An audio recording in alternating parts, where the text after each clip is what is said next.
Chapter 1555.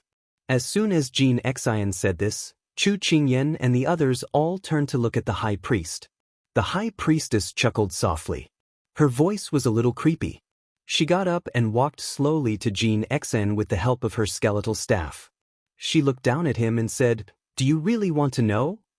Even if you don't tell me now, I'll find out sooner or later." Jin Xian's gaze was distant and fearless.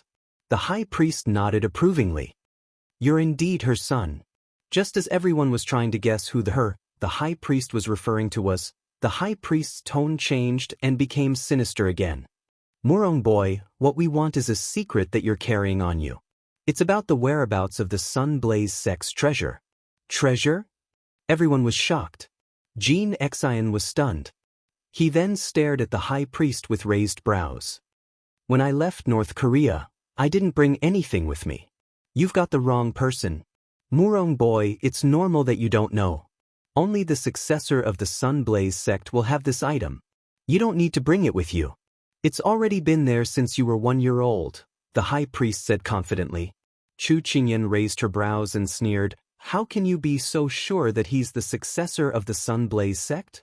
Without waiting for the high priest to answer, Elderjua stepped forward and replied, "Let's not talk about anything else first. The young sect master's appearance is 80% similar to the sect master's. It's just that it can't be faked. Furthermore, we have our own treasures that can distinguish the real from the fake. It seems that these people have something that they don't know about." However, this was not the main point. Chu Qingyan's gaze moved away from the high priest and landed on Elderjua. She looked up and smiled. "So you've been lying to us from the beginning. When we were in the Sichuan, you should have already sent out a signal to inform Lu Zhang and the others. Then you put on that show together." At this point, both sides had already shed all pretenses of cordiality. There was nothing left to hide. Elderjua stroked his beard and readily admitted, "That's right, we originally wanted to trick the young sect master back, but you guys interfered, so we had to change our plan. It's a pity that you guys call yourselves the smartest people in Sichuan in vain, but weren't you still fooled by us?" "Is that so?" Chu Qingyan smiled meaningfully. Elderjua felt that her smile was a little strange, but they were already fish on the chopping board, at the mercy of others, so he did not take it to heart. He turned to Jin Xian and said, "There's a mark on your back. It's the image of a key. As long as you follow the image and create the key, you'll be able to open the door to the treasury. Hidden inside are the weapons and jewels that have been passed down for generations in the Sunblaze sect. It's enough to revitalize our entire Sunblaze sect." "That's right. With this treasure, why should we be afraid of the Moon Clan? Sooner or later, we'll make them pay for the humiliation they've inflicted on us."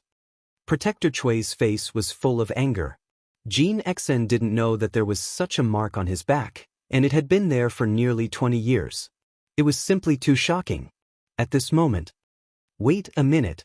Don't tell me that you've already been defeated by that whatever Moon Clan? That the Sunblaze sect is no longer what it was in the past?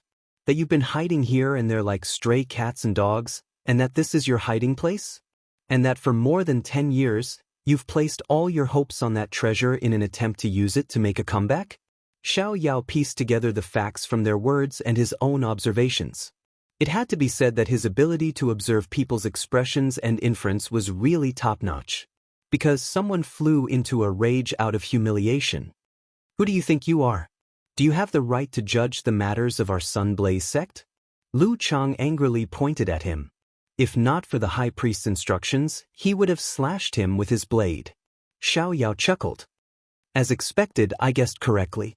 You bunch of greedy, lazy, and immoral thieves who only want to rely on external help and never think of your own efforts.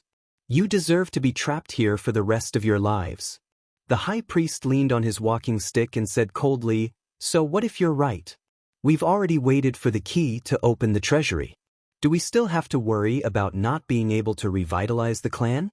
As long as there are results, the process doesn't matter at all." "The process doesn't matter?" Chu Qingyan raised her eyes that were as cold as ice. "So you can disregard other people's lives and think of ways to capture them when you need them and kick them away when you don't need them? If this is the way your religion does things, I feel that it's a blessing for the people to be destroyed like this. You dash, Protector Lu Chang, Shui and the others were enraged by her words. Protector Shui turned to the high priest and asked for instructions. Since the young sect master has been captured, we can take the key from him. The others can be executed on the spot to prevent them from ruining our plans. The high priest was also enraged by Chu Qingyan's words. However, she had to consider Elder Zhuo's previous request after all. She suppressed her anger and said to him, "You said earlier that you would spare their lives." Elder Zhuo was also very angry, but he did not forget his original intention. He immediately said, "These people's identities are not ordinary, but we're too far away from Sichuan and can't use their identities for the time being.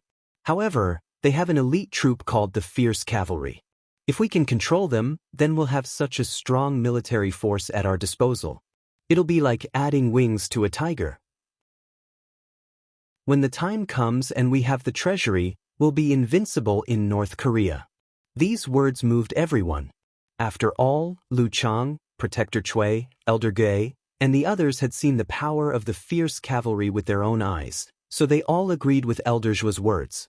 Moreover, compared to death, sometimes living was worse than dying. The high priest nodded and said meaningfully, "Since that's the case, let's keep them alive for now.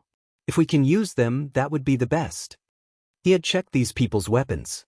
They were more lethal than any of their Sunblaze sects or even the Tranquil Moon sect's weapons. He was glad that they had planned carefully to hide from these people, which was why they could take them down when they were unprepared. Otherwise, it was hard to imagine how great their chances of victory would be if they fought head-on. "Control us? How do you plan to control us?" A cold voice rang out. Lu Chang and the others were just planning their wishful thinking when they heard this. They did not think too much and directly said, "Of course we'll use poison. When the centipede scatters and the poison takes effect, you'll be better off dead. At that time, you'll definitely kneel and beg us to give you the antidote. No matter how great your background is or how noble your identity is, you'll still become dogs under our feet." Lu Chang threw his head back and laughed loudly. Before he could finish laughing, he suddenly screamed and fell straight to the ground. There was even a sharp sword in his chest. This unforeseen event happened too suddenly. Before Elder Zhuo and the others could react, they saw the people who should have been lying on the ground unable to move stand up one by one. The atmosphere immediately became strange. Chapter 1556. Those who dared to threaten me have already reported themselves to the underworld. Xiao Su stood up, and his black robe fluttered despite the lack of wind. In an instant his aura filled the entire hall. The younger ones were so afraid that they didn't dare to look him in the eye. You. Before Elder Zhuo could finish speaking, Chu Qingyan and the others had already stood up and patted the dust off their clothes. It was as if they had just gone for a stroll somewhere. Their expressions were natural and leisurely, and they didn't look like prisoners at all. "What about you? What about me?" Xiao took out a folding fan from his waist and opened it with a whoosh. He covered his face with the fan, revealing a pair of mesmerizing eyes. "We were supposed to play along with you guys, but we couldn't help it. That's why we ended the scene early." "That's right. You guys are too uncreative. The moment you came up, you either wanted to beat us up or kill us. You have no professional ethics at all. Shouldn't you be looking for your treasures as soon as possible? You guys are too dilly-dallying. I really don't want to see you bunch of idiots embarrass yourselves here." Sima Jun looked at the people present with disdain, then stretched out a finger and shook it. Guardian Chui said in shock, "That's not right. Weren't you already drugged? Are you referring to that thing that's soaked in water and drunk as tea?" Ji Linyang asked in a gentle and refined manner. Then he replied in an incomparably gentle and refined manner, "I'm sorry, but to us, it's really just tea." Elder Zhuo was even more shocked. He looked at Xiao Su and Chu Qingyan in disbelief. "How did you know that we were going back to get drugged?" Jean Xian, who had been silent, said, "It's very simple. You were very anxious when you brought me back, but once we arrived in North Korea, your attitude changed. According to what you said, you should have taken me directly to see the high priest.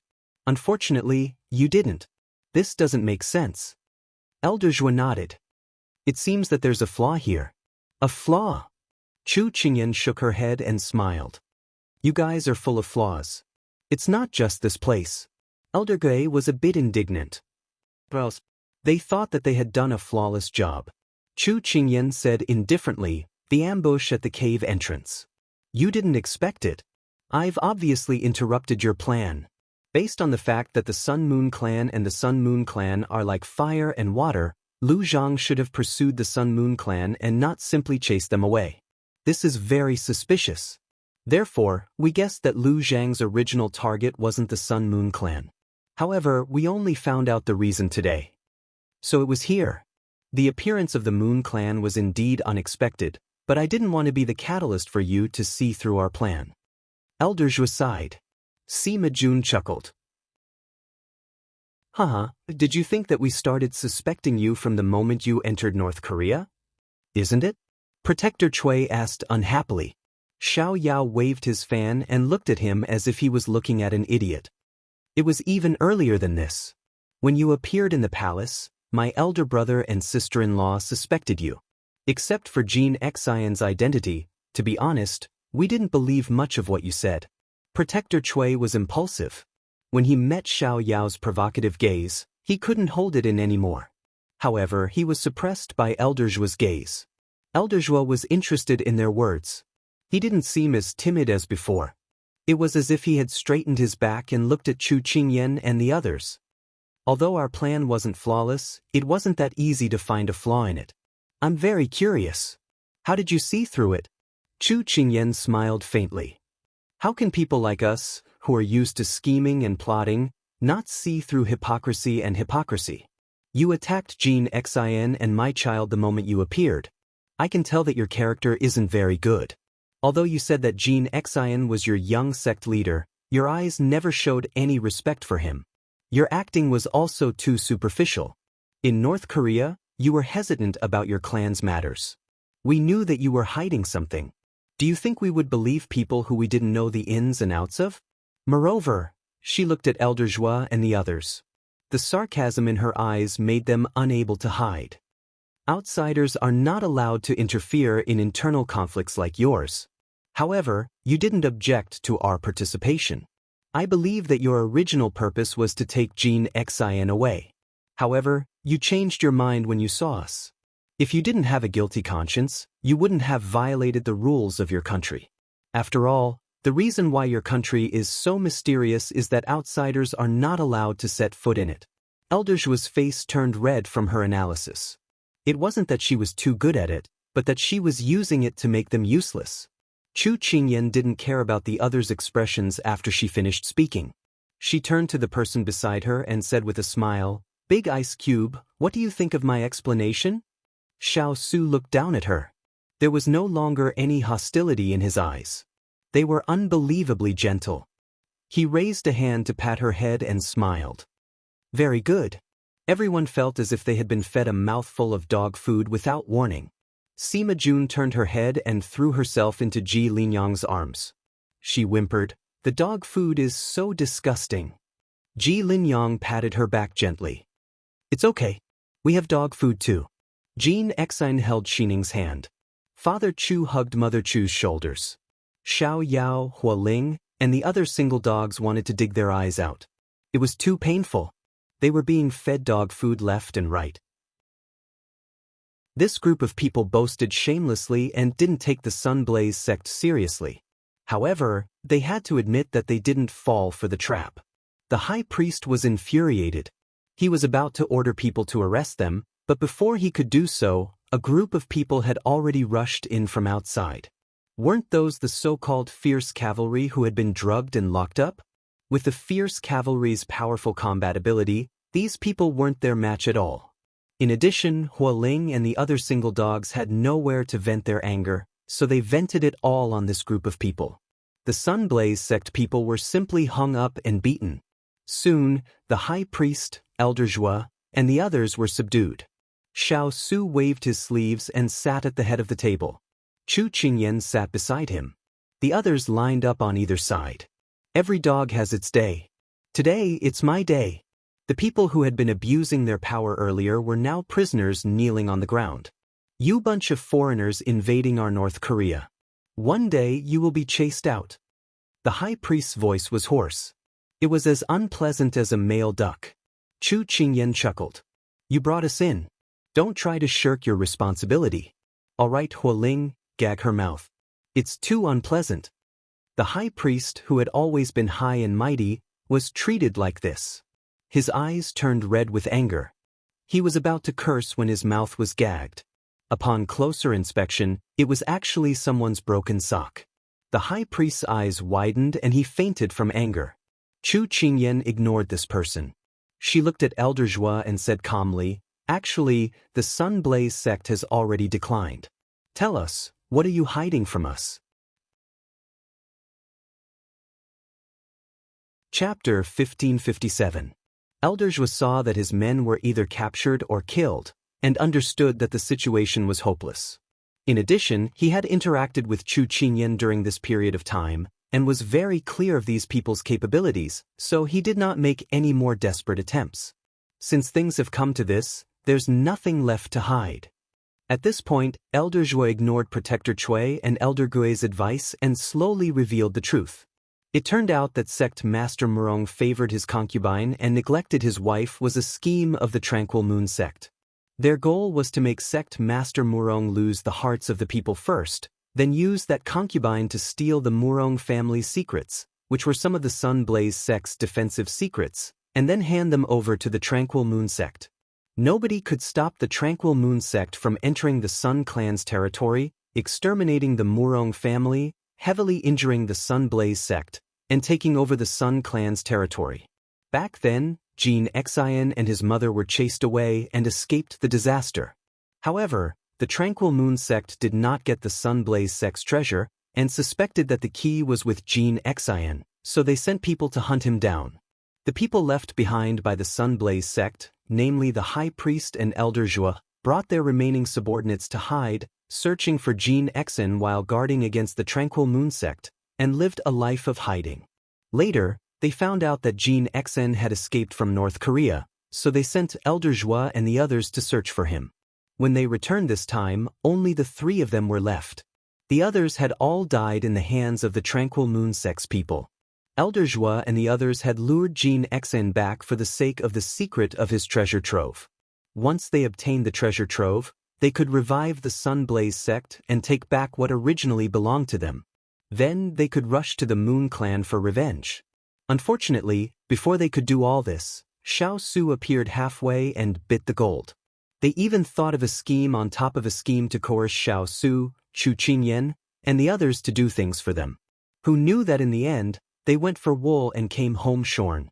Elder Zhua's confession made everyone feel a little incredulous. Just relying on these people to compete with a powerful sect, they were overestimating themselves. However, what was even more shocking was that the Sun Blaze sect had already become an empty shell with no future. Mr. Chu turned his head and patted Jin Xian on the shoulder. He said regretfully, Jin Xian, there's nothing left when you come back. Why don't we go back? We still have a lot of delicious food and fun things at home. Unlike here, it's so shabby and not fun at all. All right. Jin Xian did not have much affection for this place to begin with. If it were not for the fact that he wanted to put an end to his past, he would never have set foot in North Korea. To him, this place had become a nightmare. However, when Jin Xian agreed, Elder Zhua shook his head anxiously. Young sect master, you cannot leave. The hope of the Sun Blaze sect is on you. If you leave, then the Sun clan will really be finished. Elder Gui and the rest were also anxious. That's right, young sect master. The Sun Blaze sect is your home, and the Murong family was destroyed by the Tranquil Moon sect. Don't you want to take revenge and let your mother and master rest in peace? These words caused Jin Xian to stiffen slightly. His expression changed when he thought of his mother and master. Sima Jun found it very funny. You guys wanted to kidnap Jin Xian when you thought he had no one to rely on. Later, when you knew we were there, you wanted to set us up. Now that you know there's nothing you can do, you want to use morality to force him to do things for you guys. You guys are the good guys and the benefits are also yours. You guys, your skin is really thicker than the city walls. The heavens are watching. Aren't you afraid of retribution? Sima Jun's words caused Elder Zhua and the rest to turn red. However, they could not refute it because it was the truth. Jin Xian had already regained his composure. He looked at the few people in front of him and did not know what words to use to describe them. Those who bullied my mother and harmed my master back then, I will naturally take revenge on them one by one. Seeing this, Elder Zhua and the rest felt that there was hope and immediately added fuel to the fire. Young sect master, if you want to take revenge, you have to revive the Sun Blaze sect first and let it help you. Hearing this, Jin Xian seemed to have heard the biggest joke in the world. After laughing twice, his gaze was cold. What right do you have to plan my path? You guys did not do anything back then and even watched us get bullied by the side. You still have the delusion that I will repay evil with good? I must take revenge, but I don't need to rely on the Sun Blaze sect. I have family and friends. Do you think I need you fence-sitters? After Jin Xian finished speaking, he bowed to his master. Master, I may need your and His Highness help in the following matters. Xiao Su immediately expressed his stance. There's no need to speak as if we're family. Xiao Su never spoke nonsense and always carried out what he said. In the past few years, Jin Xian had been loyal and devoted to his little fellow. Xiao Su had seen it all and had long regarded him as one of his own. These words were to establish Jin Xian's authority and support him. Chu Qingyan nodded heavily. Big Ice Cube's intentions were her intentions. Elder Zhua still wanted to say something, but he was stopped by Jin Xin. I don't want to listen to your flowery words anymore. Xiao Su gave the order and these people were all taken away and locked up. After the people from the Sun Blaze sect were taken away, Jin Xian bowed deeply to his master and Xiao Su. Master, His Highness, and everyone else, Jin Xian is unable to repay your great kindness. Please accept Jin Xian's bow. Before he could kneel, Jin Xian's hand was held by Xiao Su. Xiao Su's gaze was deep as he placed his trust in him. Don't be in a hurry to thank me. It won't be too late to say it after you've taken your revenge. Jin Xian was taken aback. His eyes then rippled with smiles as he nodded heavily. Yes, this subordinate obeys. Chu Qingyan looked at the two of them and her heart was suddenly filled with warmth. In the past, Big Ice Cube didn't have anyone close to him. Later on, he had her and his parents. Later on, he also started to treat her family and friends as his own. Perhaps it was because he loved her, but she knew that from now on, Big Ice Cube would never be alone again. Chu Qingyan blinked her slightly wet eyes and then lowered her head to teach her son. Did you learn anything from what you've experienced these past few days? Xiao and Kong thought for a moment and nodded. Heaven is watching what we do. We can't do bad things. He must have taken Sima's words to heart. Anything else? Xiao and Kong thought. Also, Baby has to work hard to become stronger so that he can protect himself and the people he wants to protect. Chu Qingyan stroked his head in relief. Not bad. Good and evil will be rewarded in the end. Maintain a positive heart and don't be bullied by others. Also, don't bully others. Do it with a clear conscience. Qingyan's class was on show every day. Xiao Su looked at his wife and son, a smile appearing in his eyes. Suddenly, the sound of footsteps came from outside. Everyone immediately became alert. Could it be that the High Priestess had reinforcements? When everyone was ready to fight, a beautiful face appeared in front of everyone. Master, am I late? Chapter 1558. It was Water Spirit. Everyone was pleasantly surprised. Water Spirit, why are you here? Wood Spirit couldn't help but ask. Normally, she should be in charge of intelligence in the Sichuan Kingdom. Water Spirit scanned the crowd. When she saw that her masters were all safe and sound, she quickly walked in and replied to Wood Spirit, I'm here to protect you, of course. She immediately bowed to Xiao Su and Chu Qingyan. Master, young princess consort, I've arrived with 100 pigeon feathers. We're ready for your orders. Xiao Su nodded. Very good. Xiao Yao was shocked. He sized up Water Spirit and the others and asked incredulously, It's not easy to enter North Korea. There are many checkpoints along the way. How did you get here? Not to mention the mountain gate, the design of the pond was difficult to decipher without knowing the inside story.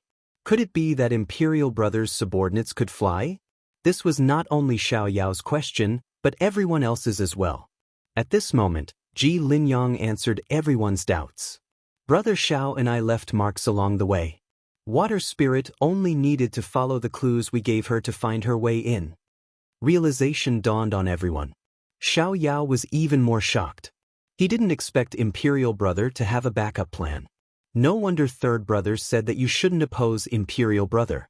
Otherwise, you wouldn't even know how you died. At this moment, Water Spirit suddenly said mysteriously to everyone, "Guess who else I've brought along?" Everyone looked at each other. Was there going to be another surprise? After receiving everyone's curiosity, Water Spirit turned around and smiled charmingly at the gate. "Why aren't you coming out? Haven't you had enough fun playing hide and seek for a few years?" Just as everyone was waiting anxiously, a beautiful couple appeared in front of them, hand in hand. The woman's beauty was unparalleled, while the man's elegance was refined. If they weren't Yenluo and Ethereal, who else could they be? Chu Qingyan sprang to her feet in excitement. She hurried over to greet her with tears in her eyes. "Yenluo, you're finally back."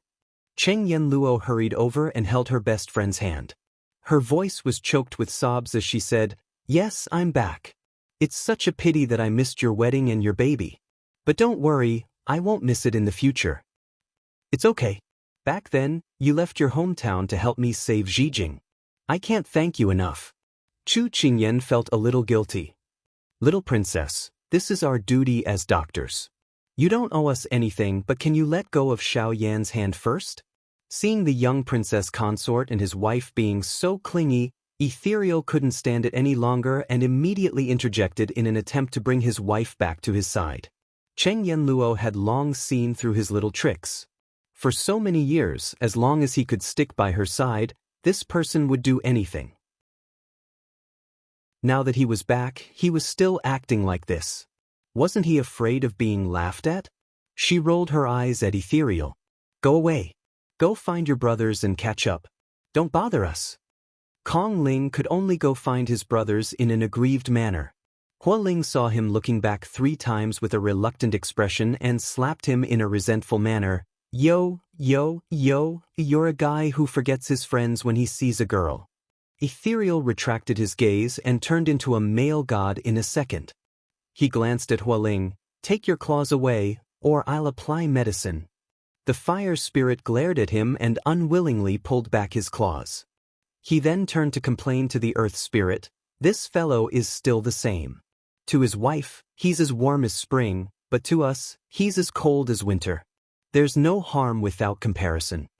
Turin couldn't help but laugh. At this moment, Ethereal walked forward and hugged Turin. "Brother, long time no see." The earth spirit patted him on the shoulder in response. Hua Ling felt like he had been abandoned by the entire world. He moved to Father Chu's side to seek comfort. "Old man, I'm so pitiful." Father Chu reached out and patted his head. "Good boy." Hua Ling instantly felt the warmth of spring, but he also felt that something was wrong. Why did he feel like the old man was patting by Yutong's triplets? Just as Cheng Yenluo sat down, a soft and fluffy ball came to her feet. She lowered her head and saw a young child with beautiful makeup smiling at her. Her heart was bursting with joy as she immediately carried him up and asked, "Ching, this must be your little brat, right? He's so pretty." "Yenluo is even prettier," Little and Kong said in a childish voice. Chu Qingyan was very helpless towards this son of hers. Every time he saw a beautiful girl or a handsome guy, he would eagerly go over. Cheng Yenluo kissed him heavily. She felt that this child was really too sensible and adorable. She couldn't bear to part with him. Ethereal and Water Spirit both greeted their masters. After Xiao Su asked them a few questions about their experiences on the road, he let them go about their duties and prepare for the upcoming trip to North Korea. However, Water Spirit glanced at the door before she went down. She looked puzzled. Chu Qingyan noticed her strange behavior and couldn't help but ask, "What's wrong?" Water Spirit thought for a moment and replied, "Young Master Dongting and Miss Tao were following us on the road just now." I don't know why they're gone now. Chu Qingyan was very surprised that Dong Ting and Tao Tao had actually come. She couldn't be more surprised. Why are they here?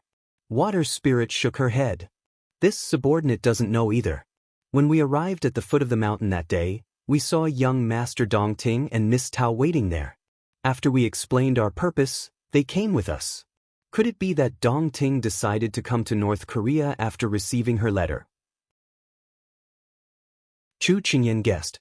Ethereal overheard their conversation and came over to help explain. I think I heard young Master Dong Ting say that he wanted to go sightseeing, and then Miss Tao Tao followed him. Perhaps they're out sightseeing now and will be back soon. I see. Then this subordinate will send Pigeon Feather to find out where they are. Water Spirit volunteered to take on the task. Chu Qingyan nodded. It wasn't safe here. After all, this wasn't their territory, so it was better for them to reunite as soon as possible. At this moment, she couldn't help but look around. Including Dong Ting and the others, all the good friends she had made in her life were basically right in front of her. An indescribable feeling grew in her heart. Xiao Su held her hand. Using his strength and warmth, he told her that he would never leave her. Chu Qingyan tilted her head and looked at his handsome side profile. The corners of her eyes turned up. She smiled and held his hand back. Why do I feel like we're not here to help Jean Xian find his relatives? Instead, we're here as a group for a vacation? As far as the eye could see, Ethereal and Yen Luo were playing around in Kong. Sima and Ji Linyang were flirting with each other. Grandfather Emperor and Father Emperor were sparring with each other. Jean Xian and Xining were hiding in a corner and whispering to each other. Turin, Wood Spirit, Fire Spirit, Water Spirit, and the others were catching up on old times. The scene was lively and heartwarming. It didn't look like they were in a foreign land and had enemies eyeing them covetously. Xiao Su chuckled softly. I'll make up for the honeymoon trip I owe you. Chapter 1559. However, Higashio Motetsu did not walk around like he said, but stood on the roof of a house not far from where Chu Qingyan and the rest were, looking at them from afar. Tao Tao stood beside him with her arms crossed, looking puzzled. Since you want to see her so much, why don't you go with Water Spirit and the rest? Higashio Motetsu smiled, the flirtatious look in his eyes faded. Is it that important whether I see her or not? I miss her at first sight, Tao Tao said without hesitation. Hearing that, he couldn't help but look at her. From what you're saying, I can't tell that you're saying this to your sweetheart. Tao Tao snorted lightly. What? You want me to be jealous? After so many years, if I were to be jealous, the surrounding 100 miles would be filled with the smell of my jealousy. I'm not stupid, after all, it's first come first serve. You miss her, you like her, that's something I can't control. If I were to be calculative, I would have long been angered to death by you. He felt that her nonsense was quite reasonable and reached out his hand to pat her head. You're a promising child. But let me give you a word of advice. I'm a prodigal son, I won't stay for anyone. So, benefactor, it's better for you to repent as soon as possible. After saying that, he confidently turned around and stepped onto another roof. It seemed slow, but he had already walked far away. Tao Tao looked at his gradually disappearing back view and sighed faintly. How could she not care that he still liked Chu Qingyan? Every time he said Chu Qingyan's name, her heart would ache. Actually, it wasn't that she didn't want to say it, it was that she didn't care. Sometimes, even if she didn't say it, her heart would care the most. But what could she do? First come first serve. She could only say that she appeared too late and didn't manage to grab hold of his heart earlier. But she wouldn't tell him this. Because he wasn't hers yet, and she hadn't won his heart yet, she was already interfering with his life. If it were anyone else, they wouldn't like it.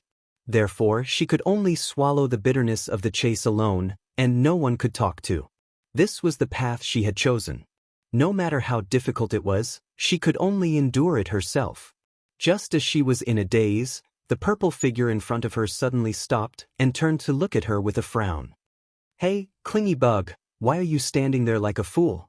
Hurry up and catch up. The disappointment in her heart just now dissipated because of his words. She pursed her lips and smiled provocatively. Where are you going? In love, there were times like this. She would cry because of his words, as if she had been abandoned by the whole world, but she would also be overjoyed because of his words, as if she had obtained the whole world. In love, the person who loves deeply will always love more humbly. Even the proud little magic Dr. Tao Tao, who had been spoiled since she was a child, couldn't avoid it. Higashio Motetsu raised his eyebrows. Didn't you say that there's a flower field in front that you want to take a look? If you continue to be so slow, don't blame me for leaving first. Tao Tao's eyes lit up, and she flew up. Don't go, wait for me. Higashio Motetsu pursed his lips. So slow. But he still waited for her to get close before continuing forward. The two figures' clothes fluttered as they walked further and further away. I've been poor for so many years, and all I ask is that you're willing to wait for me when you leave. Dripping water can penetrate a stone, and an iron rod can be ground into a needle. Mountain rocks aren't heartless, and iron rods aren't invincible. Everything is in the silence of time. Sichuan Imperial Palace. The new emperor who had just ascended the throne a few days ago sat in the imperial garden with his beautiful empress. Pang Jijing looked at the phoenix robe she was wearing and cupped her face in disbelief. Xiao Ho, even in my dreams, I would never have thought that I would become the empress of a country one day. Xiao Ho raised his hand and placed it on her cheek. His thumb brushed the corner of her mouth, removing the crumbs that had accidentally gotten on her while she was eating. However, he didn't take his hand back. He touched her face. It was smooth and delicate, like a peeled egg. He couldn't bear to part with it. And Pang Jijing seemed to be used to him touching and pinching. But being used to it was one thing, and blushing was another. She gave a low cough, like she was reminding him of his earlier question. Xiao Ho had long seen her every move. Seeing this, the corners of his mouth curled up. His other hand circled around her waist and forcefully lifted her up. After a moment of dizziness, she was already sitting in his arms. Pang Jijing's face turned as red as a tomato. She grabbed his sleeve and protested in a low voice. Hey, in any case, you're the ruler of a country, and I'm also the empress of a country. We can't hug each other in public, where's the propriety? Can't you see that everyone else is watching? Pay attention to your image, hey. Xiao Ho seemed to have only heard the latter half of her words or purposely ignored the first half. He pulled her into his arms. Look around. Pang Jijing was angry. This person was too much. He didn't listen when she said he would. He was talking, but he was so close. His hot breath was by her ear. It was so itchy. If Xiao Ho knew that his empress was so lacking in emotion, he would probably teach her himself. Even though she thought that, she still turned to look around. Where was everyone? Wasn't he still here just now? Why did it feel like there was only her and the shameless person left in this garden? She searched for a long time. When she turned around to ask him, before she could speak, he blocked all her words. Originally, he wanted to kiss her until she had no energy left so that she wouldn't have to worry about this and that because of their status, but Xiao Ho still couldn't bear it. She might look like a little tiger, but he knew that she was very shy outside. After a light kiss, Xiao Ho finally let go of her. Pang Jijing glared at him while panting. However, her cheeks were rosy and her beauty was unparalleled. This made Xiao Ho's heart itch, and he kissed her again. In the end, Pang Jijing couldn't help but cover her mouth. She looked at him proudly. Let's see how he's going to sneak attack her now.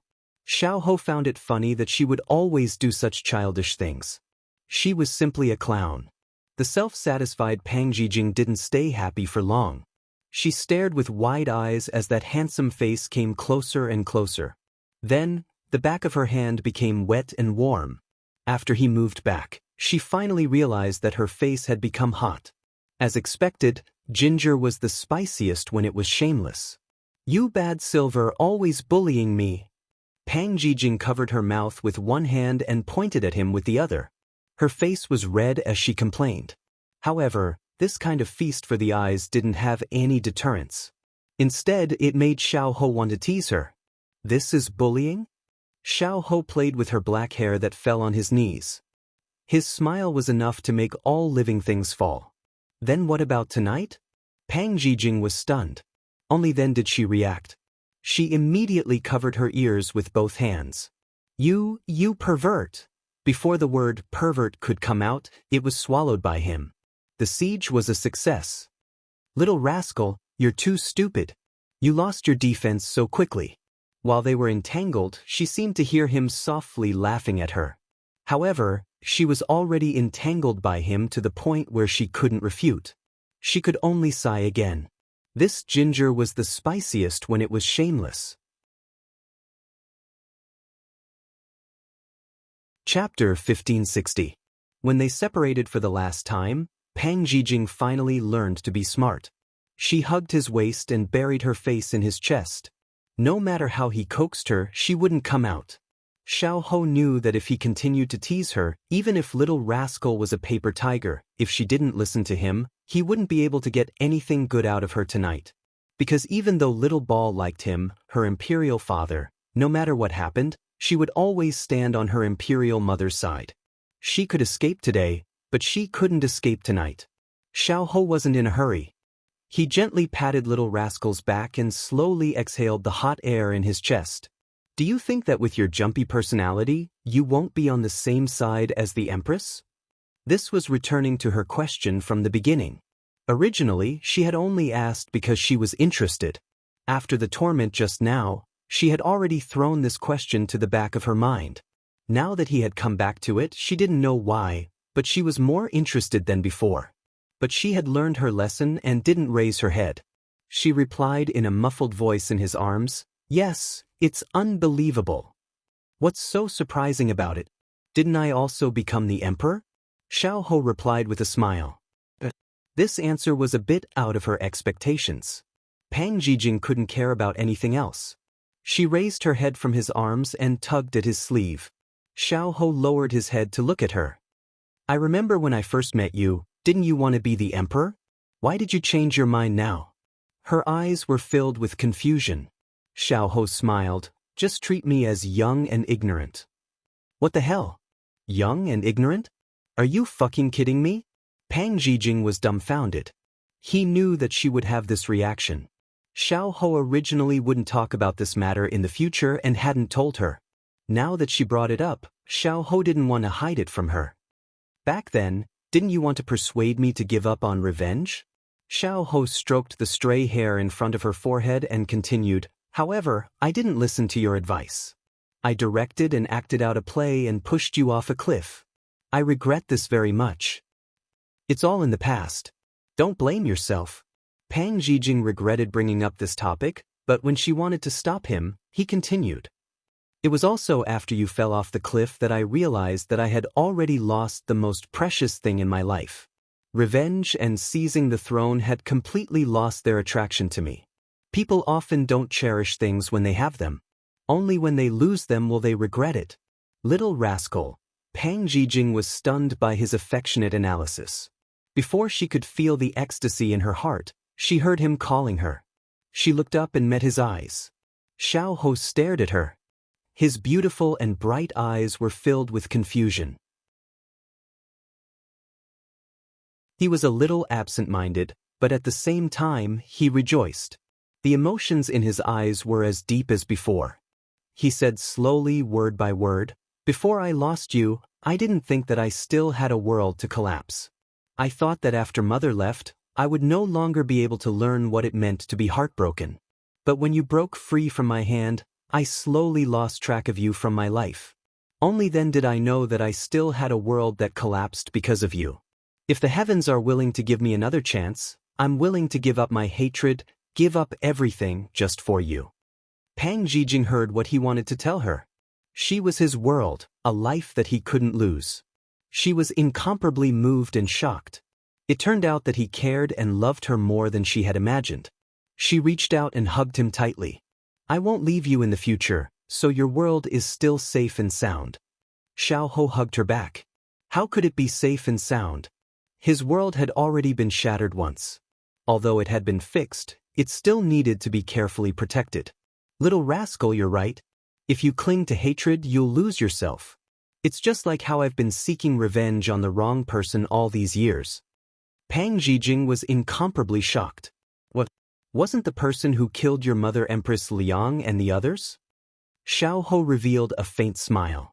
There was no warmth in his smile, only ridicule.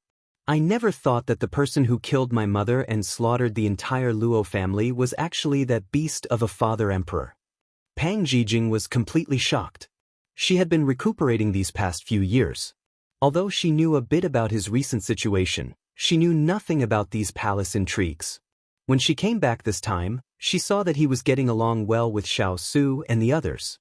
She thought that they had abandoned their former enmity and let go of their grudges. She never thought that it was because Xiao Ho's true enemy wasn't Xiao Su, but someone else. From this, she could imagine how much hatred and pain he felt when he found out that his enemy was his father emperor. Xiao Ho, we have to think on the bright side. When I left that year, it was actually a good thing. Although I ruined your plan, it was also because of this that I stopped you from taking revenge. It allowed you to see the truth and recognize who the true mastermind was. Because of this, you gained your own hands and feet. In a lonely life, you had someone to accompany you. You got your revenge and you had brothers by your side. Isn't this a blessing in disguise? I suddenly feel that everything that happens in life has its own reason, and it's not meaningless. Pang Jijing seriously analyzed it for him, trying her best to let him forget about the past. Xiao Ho quietly listened. In the end, he planted a kiss on her forehead and gently said, "That's right. You're really the only little fortune in my life."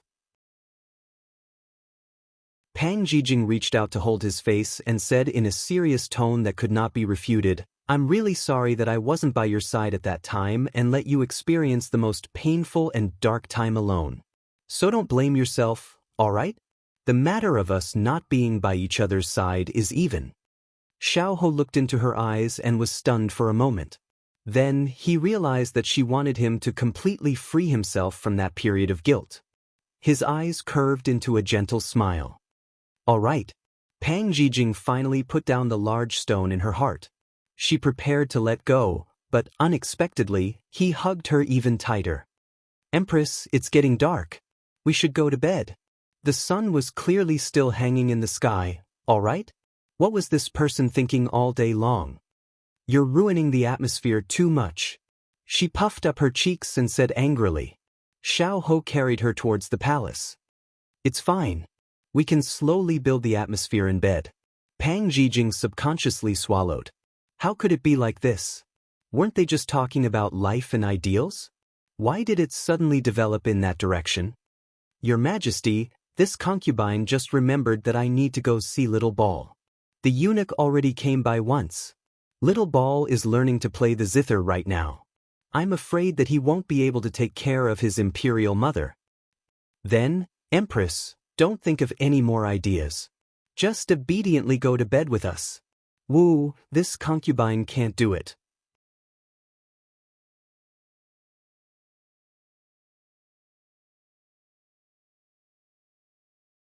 Even when their things were broken, they did not dare to make a sound. Their bodies were trembling violently, and this made the moon race people even more arrogant.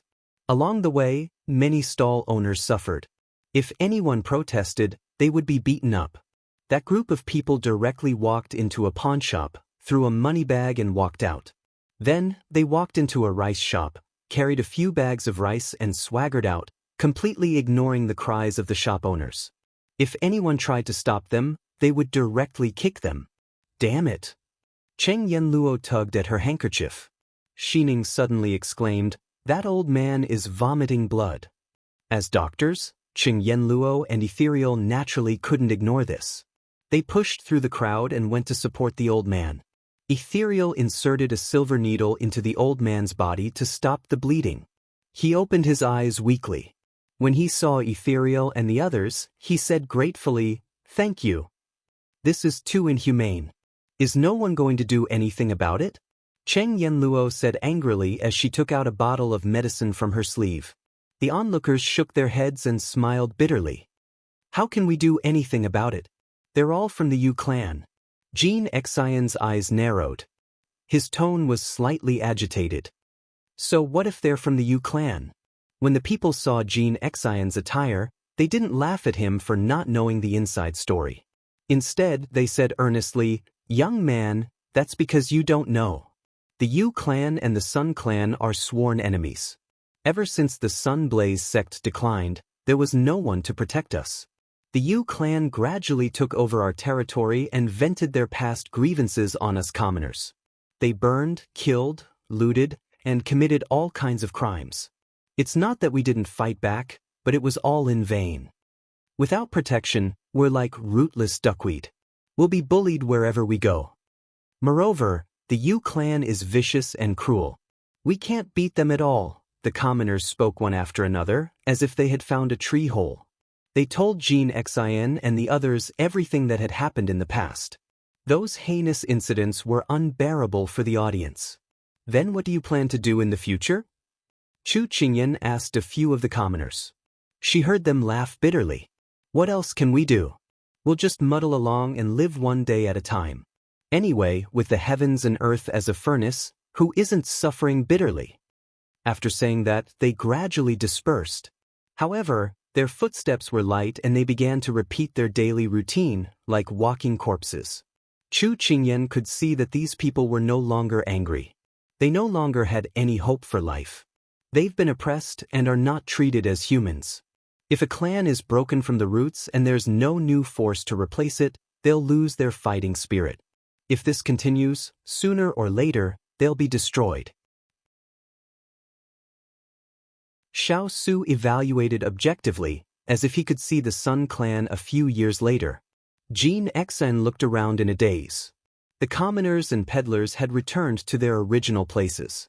Some were walking and some were peddling their wares, as if the Yu clan's attack had never happened.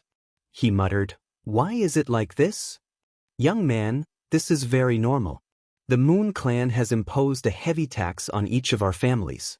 If we can't pay, what awaits us is not only a vicious beating, but also the men will be banished to the army and the women will be sold to the brothel. So we have to live, we have to live." The old man's injuries had recovered a lot. With the help of Ethereal, he slowly stood up and said sadly. Chu Qingyan, Qingyan Luo, and the others were in disbelief. Qingyan Luo couldn't help but curse. Is he still human? He's a devil who eats human flesh and drinks human blood. And us commoners who have lost our protection, aren't we struggling on the verge of death? The old man shook his head, his turbid eyes glistening with tears. Everyone was silent, their hearts full of complicated feelings. At this time, the old man thanked Ethereal and the others again for saving his life. However, he couldn't say much to them. He had just lost a few bags of rice, and he had to find a way to make up for it. Chu Qingyan looked at the old man's back as he left. She couldn't bear it. He was supposed to be enjoying his old age, but he still had to struggle to live. She couldn't help but sigh. At this time, Jean Xian suddenly said to her, "Master, this subordinate wants to leave for a while." Chu Qingyan nodded in agreement. Jean Xian immediately turned and left. Looking at his back, she didn't feel at ease. Xiao Su held her hand and said calmly, "Let him go. He needs time to digest all of this. After all, he still has feelings for this place." Chu Qingyan sighed softly. These facts were really too cruel for Jean Xian, but it was undoubtedly a kind of growth for him. Chapter 1562. After Jean Xian left, Xining was still worried. She asked for permission and followed him.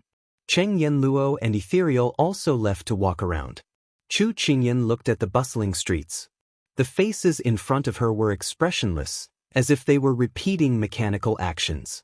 There was no vitality and no hope. She stopped in her tracks. She felt that she could no longer walk around with a clear conscience. "What's wrong?" Xiao Su asked with concern, sensing her emotional fluctuations. She looked up and saw the people walking around in front of her. She looked at him sympathetically. "Big Ice Cube, I feel sorry for them. Do you want to save them?" Xiao Su was silent for a while. "But we're not saviors." Chu Qingyan looked at him. Xiao Su continued, "We're from Sichuan. We belong to another country. It's not good for us to interfere in other people's political affairs unless what?" she asked quickly. Xiao Su smiled faintly. "Unless we have a good reason to act." A good reason to act? Chu Qingyan was stunned. Then an idea flashed through her mind. Jean Xi. That's right, it's trust. Xiao Su smiled faintly. That's right. As long as he says that he wants to help these people, we have a good reason to act. Otherwise, we can only help him find his enemies and take revenge. Chu Qingyan was elated, but she soon felt dejected. She rubbed her nose. But we don't know if Jean Xian will think the same way as us. Xiao Su patted the back of her hand and said calmly, Don't worry. He has the same blood as them. He'll feel the same way. He just needs time to self-regulate and get over it. She was relieved that Big Ice Cube had said so. Actually, she wasn't a sentimental person. It was just that she couldn't help but want to stand up when she saw some unfair and inhumane things. If everyone stood by and did nothing, what would happen to the world? She just wanted to help when she saw injustice. Xiao Su held her hand and walked back. Let's go back. She nodded heavily. All right. The two outstanding figures gradually disappeared into the distance. Two figures appeared where Xiao Su and Chu Qingyan had been standing. I have to admit that your love rival is better than you in terms of IQ, EQ, and eloquence. Tao Tao crossed her arms and sneered. Higashio Motetsu didn't take her words to heart at all. He rubbed his chin, thinking about something. Seeing that he didn't react for a long time, Tao Tao thought that she had stepped on his sore spot and was a little annoyed. She shouldn't have tried to poke at his sore spot, but her heart was upset because he still cared so much about Chu Qingyan. The two conflicting emotions in her heart made her very depressed. She lifted her foot and stomped on his foot. Higashio Motetsu didn't notice and was stepped on by her. His heart was filled with anger and he reached out to grab the little witch who was about to turn and leave. Tao Tao angrily wanted to throw him away, but she didn't expect to be caught by him as soon as she turned around. He dragged her all the way to the side. She struggled to break free from him, but he was too strong and couldn't move her hand at all. She was a little discouraged. Looking at his back, he seemed to be emitting an aura that couldn't be ignored. His whole body seemed to be suppressing his anger. She remembered what she had done just now and couldn't help but feel guilty. She could only stumble and let him drag her along. Until they walked into a small alley, he threw her against the wall. Her elbow hit the wall and she gritted her teeth in pain. But she didn't dare to make a sound because she knew that he was on the verge of anger. She bit her lip and looked at him. At this moment, Higashio Motetsu's two hands were on either side of her, confining her in this small space to prevent her from escaping later. His eyes were staring at her. The distance between the two was so close that their breaths mingled. But Higashio Motetsu, who was at the top of his head, didn't notice how ambiguous the two of them were and how their posture made one's imagination run wild. Tao Tao, who was worried that she had angered him, didn't notice it either. She was wholeheartedly thinking about how to reduce his anger to the minimum. Tao Tao, have you had enough? Higashio Motetsu gritted his teeth and glared at her. Tao Tao's momentum weakened and she couldn't say anything for a long time. But at this moment, Higashio Motetsu, who had fainted from anger, didn't want to get any reason from her. He directly fired at her. How long are you going to be unreasonable for? These words seemed to ignite the grievances that Tao Tao had felt when she chased after him these days. She suddenly raised her head and questioned, I'm unreasonable? How am I being unreasonable? Was it wrong for her to like him? Along the way, she threw away her ladylike modesty and followed him around. Higashio Motetsu, you stinky man. You're too bad. Seeing that she was suddenly like a cat with its fur standing on end, Higashio Motetsu's anger hadn't subsided yet. He felt that it was beneath his dignity to argue with a girl, so he wanted to straighten up and ignore her. But inadvertently, he saw that her eyes were slightly red. He suddenly froze as if something in his heart had been touched. This feeling didn't seem unfamiliar to him. He suddenly felt a little upset and forgot to withdraw his hand. In the end he sighed. You're not in the wrong.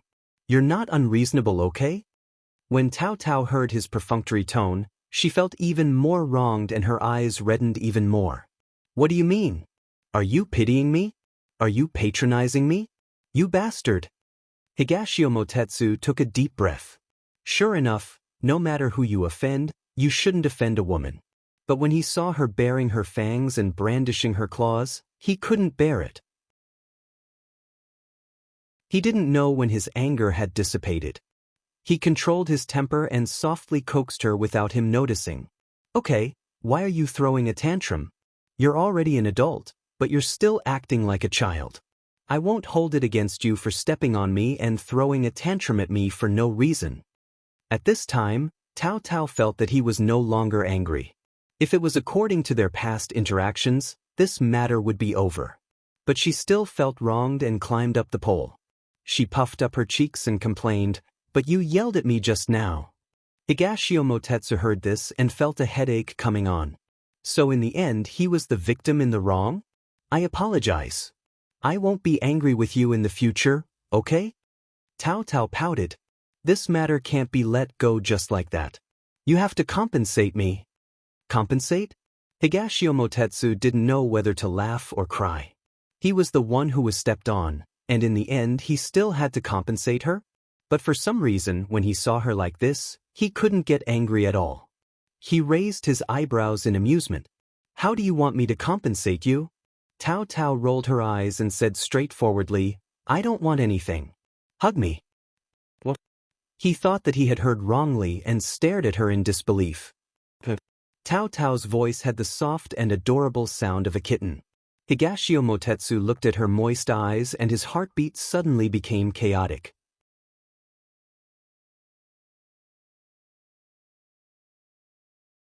Chapter 1563. He gave a low cough and looked away, trying to find a topic to change the topic. Are you hungry? Let's find a place to eat first. As soon as he said that, Cao Cao opened her arms and hugged him, burying her face in his chest. His hand was still on the wall and the two of them were so close. This hug caught him off guard. The girl's soft body was pressed against his firm chest and her unique fragrance made his body stiffen. Cao Cao hugged him tightly. This was the only time she had succeeded after so many sneak attacks. Higashio Motetsu, you're too bad. You're always bullying people. She complained in a low muffled voice. Higashio Motetsu was completely stunned. He wanted to push her away, pry her away, or pull her away by her collar. Hearing her words, he blurted out without thinking, how did this young master bully you? He was a man and the thing he disdained the most was to bully girls. Who told you not to answer me?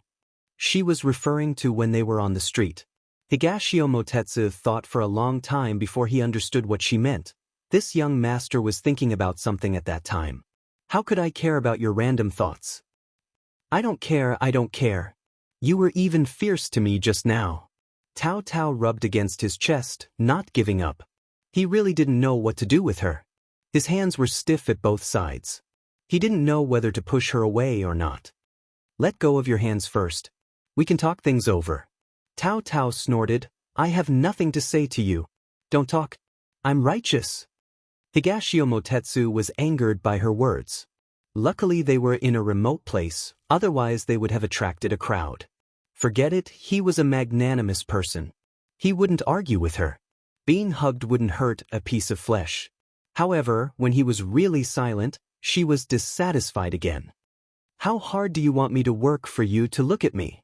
Cao Cao asked in a righteous manner, but there was a faint loneliness that was hard to detect. When these words came out, he was stunned again. He couldn't answer this question. Why aren't you talking? The person in his arms impatiently asked. He sighed. Didn't you forbid this young master from speaking just now? Let's see who can stand you in the future.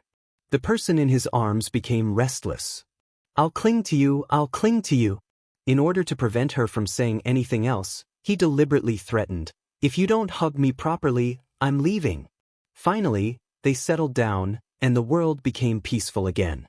However, she tugged at his clothes as if she was venting her dissatisfaction. She tugged at his clothes like a child who could not get her candy and was expressing her grievances. He sighed faintly in his heart, and a faint light flashed across his phoenix eyes.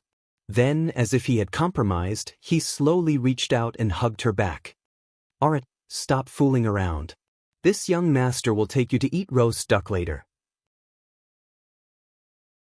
Tao Tao was stunned for a moment before the corners of her mouth curled up. What an unexpected gain. I want to eat too. If you're not afraid of getting fat, it's up to you. The setting sun elongated their shadows, intertwined with each other, as if they would never be separated. Sometimes, compromising was the beginning of the fall. It was just that whether they could walk together, and whether they could walk to the end, it was all unknown. On the other side, Jinshin walked up to a large tree by himself, his entire being immersed in a deep sense of conflict. Hearing the footsteps behind him, Jin Xian didn't turn back and asked, "Shining, do I look like a coward?" Shining, who had been worried about him, was stunned when she heard his question. Then she immediately shook her head, realizing that he couldn't see, and said firmly, "No, you're not a coward. In my heart, you've always been a man of indomitable spirit." "Is that so? But I don't think I'm as good as you say. I'm avoiding responsibility and making everything develop in the worst direction." The scene he saw just now was like a flash of light in front of him. He raised his hand and slammed it on the tree trunk. Leaves fell on him, and the pain on the back of his hand couldn't reduce the guilt in his heart. Shining screamed and ran to his side. Seeing that the back of his hand was bleeding, she quickly took out a handkerchief and carefully bandaged his wound. As she bandaged it, she complained, "Even if you're unhappy, you can't vent your anger on your own body." Jin Xian looked at Shining blankly. "Because other than this, I don't know what else to do." After Shining finished bandaging his wound, she looked up and fixed her gaze on him. "Jin Xian, there are many things I don't understand, but I know that every injustice has its perpetrator and every debt has its debtor. The lives of the Japanese people now are not caused by you. You don't have to bear the responsibility for others. But the blood of the Murong family flows in my body. I am a member of the Japanese people. My mother taught me when I was young that when I grew up, I had to bear the responsibility of protecting the people. I had to treat them well and love them. But," Jin Xian clenched his hands and said hatefully, "but because of my family's revenge, I didn't want to return. I let the Yu clan bully the people. Even if I'm back now, I only care about revenge. I don't want to bear the responsibility that originally belonged to me. If I'm not cowardly and selfish, then what am I?" Shining immediately pulled his hand. Seeing the wound open again and staining the handkerchief red, her eyes gradually became red. "Jin Xian, is there any use in blaming yourself? Is there any use in hurting yourself? Can this drive the Yu clan out and let the people live a peaceful life again?" Jin Xian pursed his lips and looked at her, gradually calming down. "If it can't, then think of a way. How can we reduce the damage to the minimum? How can we save the people from the fire and water?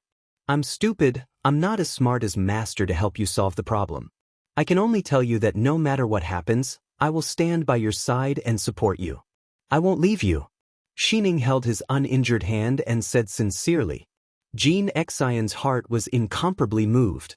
He held her hand back. "Thank you, Shining. You're not stupid. Compared to me, you're much smarter. But I didn't help you with anything." Shining was a little embarrassed. "No, you've already helped me. I know what to do now." Jin Xian looked into her eyes and said solemnly, "Is that so?" Shining was a little excited. "Then what do you plan to do next?"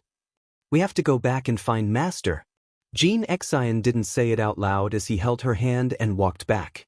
Shining nodded. "Okay, but when we go back, I have to ask Miss Cheng for some medicine and bandage it for you first. Otherwise, it will leave a scar." Jin Xian didn't care. "It doesn't matter, I'm not a girl like you." Shining shook her head and nagged, "No, if there's a scar, you won't look good holding a sword." She didn't understand the hatred of the country. She was only worried about his injuries. Jin Xian wanted to say that the scars on the man's body were more like meritorious deeds, but seeing her so nervous, he let her be.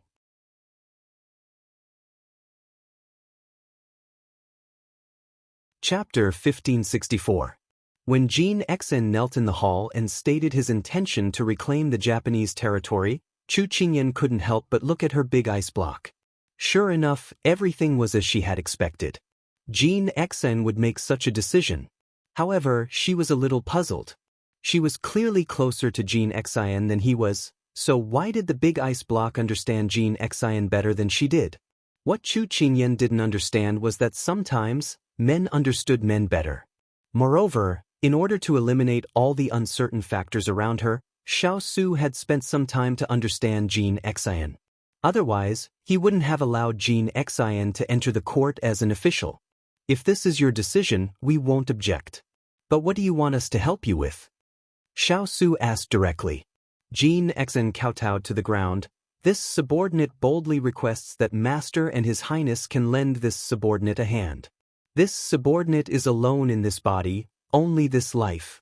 With this as an oath, no matter what the result is, this subordinate is willing to dedicate this life to Master in this life, the next life, and the life after that. This oath was very heavy. Chu Qingyan and Xiao Su couldn't help but look at each other. At this time, Xining also stood up and knelt beside Jean Xian. She kowtowed. Master, this servant also boldly requests that Master and His Highness can help Jean Xian. This servant is willing to do anything to repay you. Jean Xian turned his head, his eyes slightly red. Xining, thank you. Xining smiled. Between us, is there still a need for thanks? Jean Xian didn't answer. He just reached out and held her hand. Chu Qingyan did not expect the usually shy young lady to be so willing to go to such lengths for Jean Xin. She turned around and teased Big Ice Block. Is this what they mean by, a friend in need is a friend indeed? It turns out that this person hasn't even married yet, but she's already helping an outsider. Xining blushed. Master, Jean Xian isn't an outsider. Yes, he's not an outsider. Chu Qingyan continued to tease her. Xining shyly moved behind Jean Xian and covered her face, causing Chu Qingyan to laugh loudly. Xiao Su looked at this unreliable wife of his and shook his head. He raised his hand and gestured for the two of them to stand up. Jean Xian, your master has already considered this matter for you. It's just that it's not easy for her to bring it up.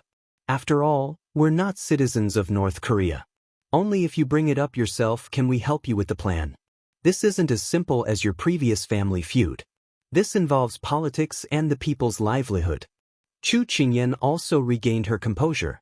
She nodded and continued her ice block's words. Jean Xian, I'm very happy that you're willing to take on your responsibilities.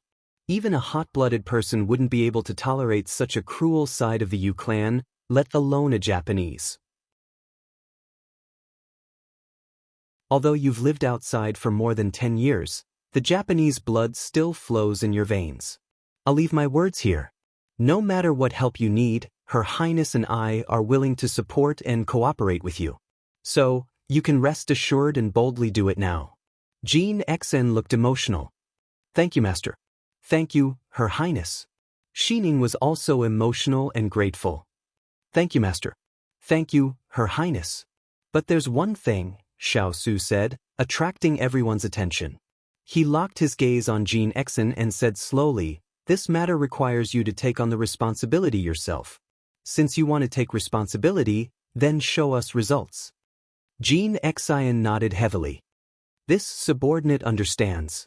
I will definitely not disappoint you. Chu Qingyan smiled with relief.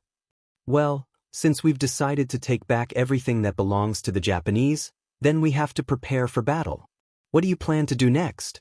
Jean Xian didn't hesitate. This subordinate will need the help of the High Priest and the others. After all, they've lived here for many years and know the Yu clan the best. We're new here, and there are many things that they don't know. Chu Qingyan was slightly surprised. I remember that the High Priest is also one of your enemies. Are you going to let him out so easily? Jean Xian said firmly. Master, in the face of national interests, personal hatred can be put aside. Moreover, this subordinate has the same goal as them, so I believe that they won't dare to play any tricks. Xiao Su's eyes flashed with admiration. He really didn't misjudge him. Hearing this, Chu Qingyan smiled faintly. She felt that Jean Xian had really grown up and could take charge of things on his own. She was very happy. Half an hour later, the High Priest and Elder Zhuo were brought to the hall. Jean Xian sat at the head of the table. Xiao Su and Chu Qingyan retreated to the second row. On the other side sat Sima Jun and Ji Linyang, as well as Xiao, who had come to join in the fun because he had nothing to do. The high priest and elder Zhuo didn't know why Jin Xian had them brought here. They looked at him warily. Murong Yunxian, what do you want to do to us? I'll say it right here. If you want to kill us or torture us, do as you please. Why don't you just stab us and give us a quick death? Although the high priestess was already an old woman, her awe-inspiring righteousness showed that she had been a fierce person when she was young. Elder Zhuo motioned for the high priest to calm down and said to Jin Xian, "Young sect master, why did you call us here?"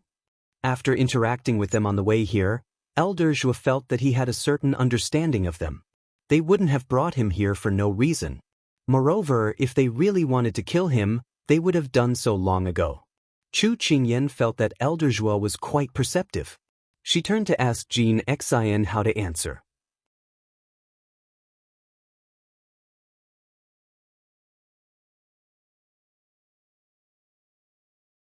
Chapter 1565. Are you serious? Elder Zhuo asked in disbelief. Perhaps it was because happiness had come too suddenly. Jin Xian raised an eyebrow and calmly said, "A gentleman's word is as good as a whip." Good. With young sect master and these friends, our revival of the Sunblaze sect is just around the corner. Elder Zhuo was so happy that he danced. It was hard to imagine that someone so old could still be so nimble. No, we don't want to revive the Sunblaze sect. We just want to take back the Sun Clan's territory that the Moon Clan has taken over. That's all. Ji Linyang's words were like a bucket of cold water poured over them. Elder Zhuo and the high priest looked at each other in a daze. In the end, they seemed to give in. All right, as long as we're no longer suppressed by the Moon Clan, we can do whatever we want. After reaching an agreement, Jin Xian brought Guardian Cui, Elder Ge, and the rest of the sect's core members over. Elder Zhuo explained the situation and everyone was overjoyed. At this moment, Jin Xian waved his hand and someone brought over a plate with a few jade bottles on it. The high priest was shocked. "What are you doing?" Sima Jun walked over and weighed the jade bottles in his hand. His expression couldn't be more normal. "Of course it's for the sake of mutual trust. You've done a lot of evil in the past, and your trust in us has already dropped to the bottom of the sky. So, in order for us to have a happy cooperation, please take this medicine. When we're done, we'll naturally give you the antidote. During this period, we'll give you a medicine every month to ensure that the poison doesn't act up. However, if you betray us or violate our agreement, I'm sorry, but you'll die in the most painful way. After all, this begging for death pill was developed by Ethereal and the rest after many years of research. Its effects are extraordinary." "You're going too far." Guardian Cui was an impatient person. He yelled, very opposed to this method. "We have no choice. If you don't take this medicine, our cooperation won't be successful." Sima Jun shrugged. In the end, it was Elder Zhuo who comforted his people and calmly accepted. "All right, we agree." With that, Elder Zhuo poured out a pill from the bottle and swallowed it. The high priest didn't say a word and followed closely behind. Protector Cui and the others wanted to stop them, but it was too late. Elder Zhuo said earnestly, "Don't forget what we've been doing all these years for." As soon as he finished speaking, everyone looked at each other. In the end, they gritted their teeth and took the medicine bottle, taking it one by one. Chu Qingyan secretly nodded. It seemed that these people would not have any disloyalty in a short period of time. Moreover, these people were united enough to ensure efficiency. After reaching an agreement, a large round table was placed in the middle of the hall. An enlarged map of North Korea was placed on top of the table. The cities were marked out in detail, and even the mountains and rivers were clearly depicted. The Sunblaze sect left behind a few Elder Zhuo and a few others, while the others waited outside for orders. Right now, we are in a remote area of the Sun Clan. The mountains are steep, and because of this, it will be difficult for the Yu clan to catch us, Elder Zhuo said as he pointed at the top of the mountain. "I want to know, there were so many people in the Sunblaze sect back then. Are you really the only ones left now?" Chu Qingyan asked. The high priest revealed a sorrowful expression. "After we were heavily injured by them, many of our people died or were injured. In addition, There was a heavy snowfall that happened once in 100 years. Many of us froze to death on the way out. Now, we only have about 300 people left. 300 people? Chu Qingyan and the big ice cube looked at each other. With so few people, compared to the Yu clan, wasn't it like hitting a rock with an egg? Jean Xian raised a question at this time. You said that everyone was separated in the battle back then. Maybe they're just hiding like you guys. Can we send out a signal to gather those who are stranded outside? As soon as he said this, everyone felt that it was feasible. Okay, we'll start with the nearest cities. These 3 cities are close to the mountains and the terrain is difficult to attack. 2 of these cities are close to the sea. If we guard the docks, it won't be easy for them to counterattack. So, our targets are these 5 cities. Perhaps the higher-ups didn't pay much attention to this, so there were fewer soldiers stationed in these remote cities, so their chances of success were higher. After Jean Xian finished speaking, he subconsciously looked at his master. Chu Qingyan smiled and encouraged him. The fierce wind cavalry and the howling cavalry will be under your command. We believe in you. Xiao Su nodded.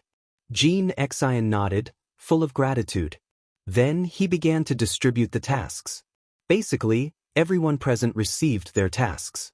Sima Jun and Ji Linyang expressed that they hadn't exercised in a long time and wanted to participate.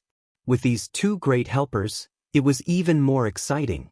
Only Xiao Yao took 2 steps back while waving his fan. He chuckled and said, I'm only here to sightsee. This kind of fighting and killing doesn't suit a refined person like me. I won't participate. Chu Qingyan smiled very amiably. Is that so?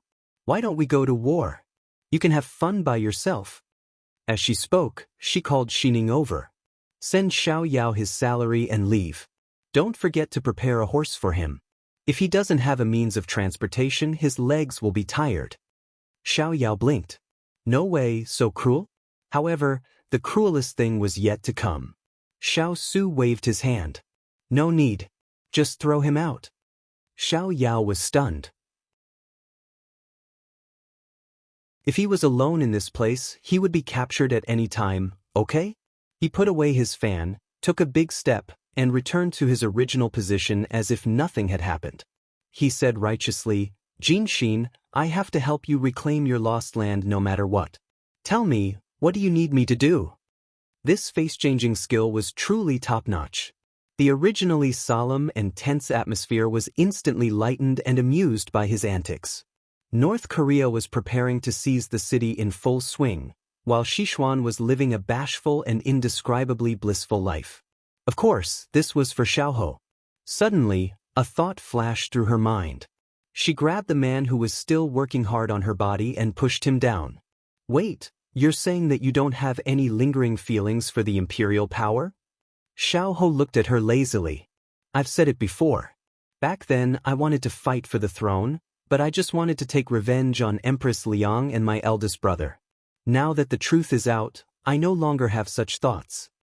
Pang Zhijing widened her eyes and said regretfully, I thought you wanted to be the emperor, so I stayed with you. Since that's the case, why do I still want to be the empress?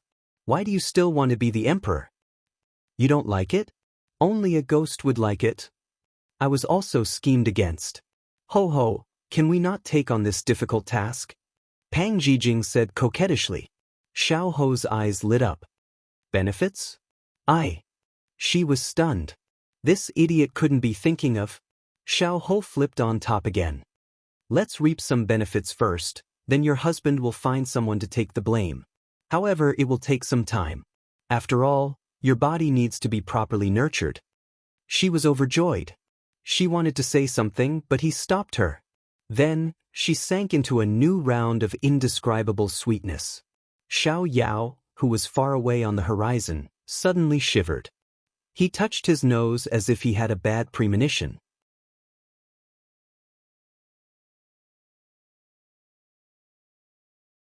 Chapter 1566.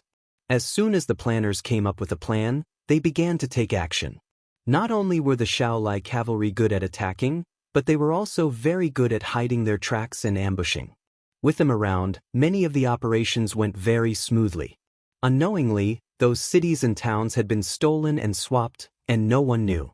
A few days later, everyone gathered in the largest city that they had recovered. The speed at which we broke through the city this time is even faster than before. It's simply unbelievable.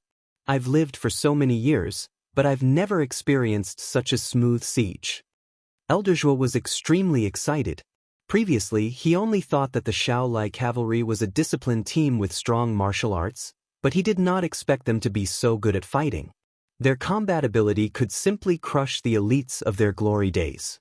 If not for the fact that Xiao Su only brought a few hundred people this time, he felt that sweeping through the entire North Korea would not be a problem. Xiao Yao waved his fan. When he heard Elder Zhuo's sigh, he sneered, "You think it's fast? Then you haven't seen my royal sister-in-law break through a city with beast soldiers.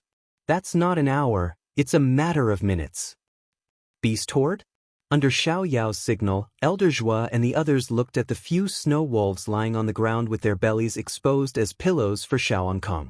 Their eyes were filled with suspicion. Chu Qingyan received their gazes and smiled disapprovingly.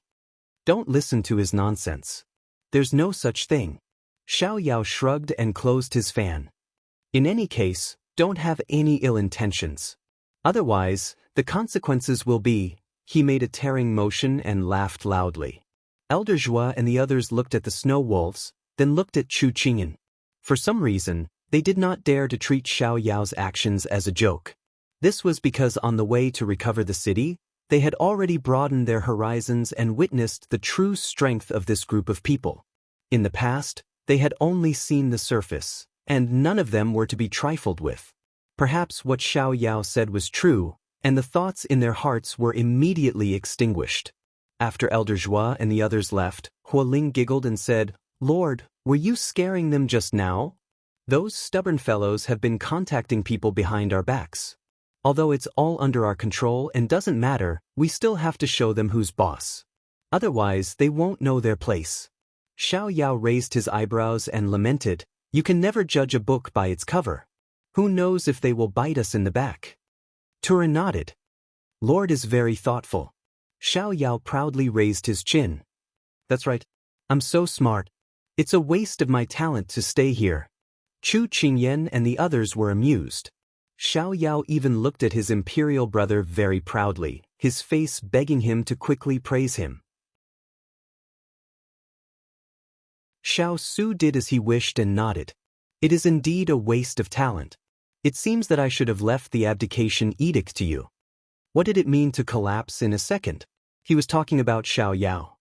His proud smile froze at the corner of his mouth, and then it slowly shattered at a speed visible to the naked eye. He chuckled, laughing as he retreated behind the Emperor Emeritus. "What is Imperial Brother saying? This subject brother is so stupid, how can I bear such a heavy responsibility? It's better to leave this kind of brain work to San. Otherwise, what if I squander away the foundation that our Sichuan has built up over the years? That's why I don't want to waste talent at all. It's fine as long as this subject brother has a place to display his remaining strength. Like Jean Xian's place, it's already very good." Before he finished speaking, the hall roared with laughter. Xiao Yao continued to chuckle and hid behind the crowd. It was fine as long as he wasn't seen by Imperial Brother, who wanted to be that damn emperor. Xiao Su didn't argue with this idiot of a younger brother and discussed the next step of the plan with Jean Xin. Xiao Yao sighed in relief. However, his imperial grandfather knocked on the top of his head. "Useless." He covered his head and stomped his feet to complain. "Imperial grandfather, can you not knock my head at the slightest disagreement? Grandson will be knocked silly by you. Have you ever been smart?" The Emperor Emeritus directly hit him in the heart. The corner of Xiao Yao's mouth twitched. "Imperial grandfather, your words make grandson very sad." As he spoke, he even made a gesture of holding his heart. Go. The Emperor Emeritus humphed. "You have no ambition. This emperor has seen it before. You don't have the heart or the guts to do anything. You don't try anything or fight for anything. Do you really plan to live the rest of your life in mediocrity like this?" Xiao Yao stopped hitting him and didn't hold his heart. He was simply stupid, all right? How is grandson mediocre? Look at the shops under grandson's hands. The tunnels are dug, and they're both civil and military. How is it mediocre? The Emperor Emeritus still had a look of disdain on his face. Then when your imperial brother asked you to sit on the throne, why didn't you? Xiao was simply about to be angered to death. Suddenly, he thought of something and laughed mischievously. Then why didn't imperial grandfather continue to be the emperor back then? Why did you throw the imperial jade seal to imperial father and pat your butt and leave? The Emperor Emeritus was speechless. This unfilial grandson really had a sharp tongue. You don't respect your elders. Imperial grandfather, you can't win an argument, so you hit me again. You can't be like this. Xiao hugged his head and scurried around. The Emperor Emeritus elegantly withdrew his hand.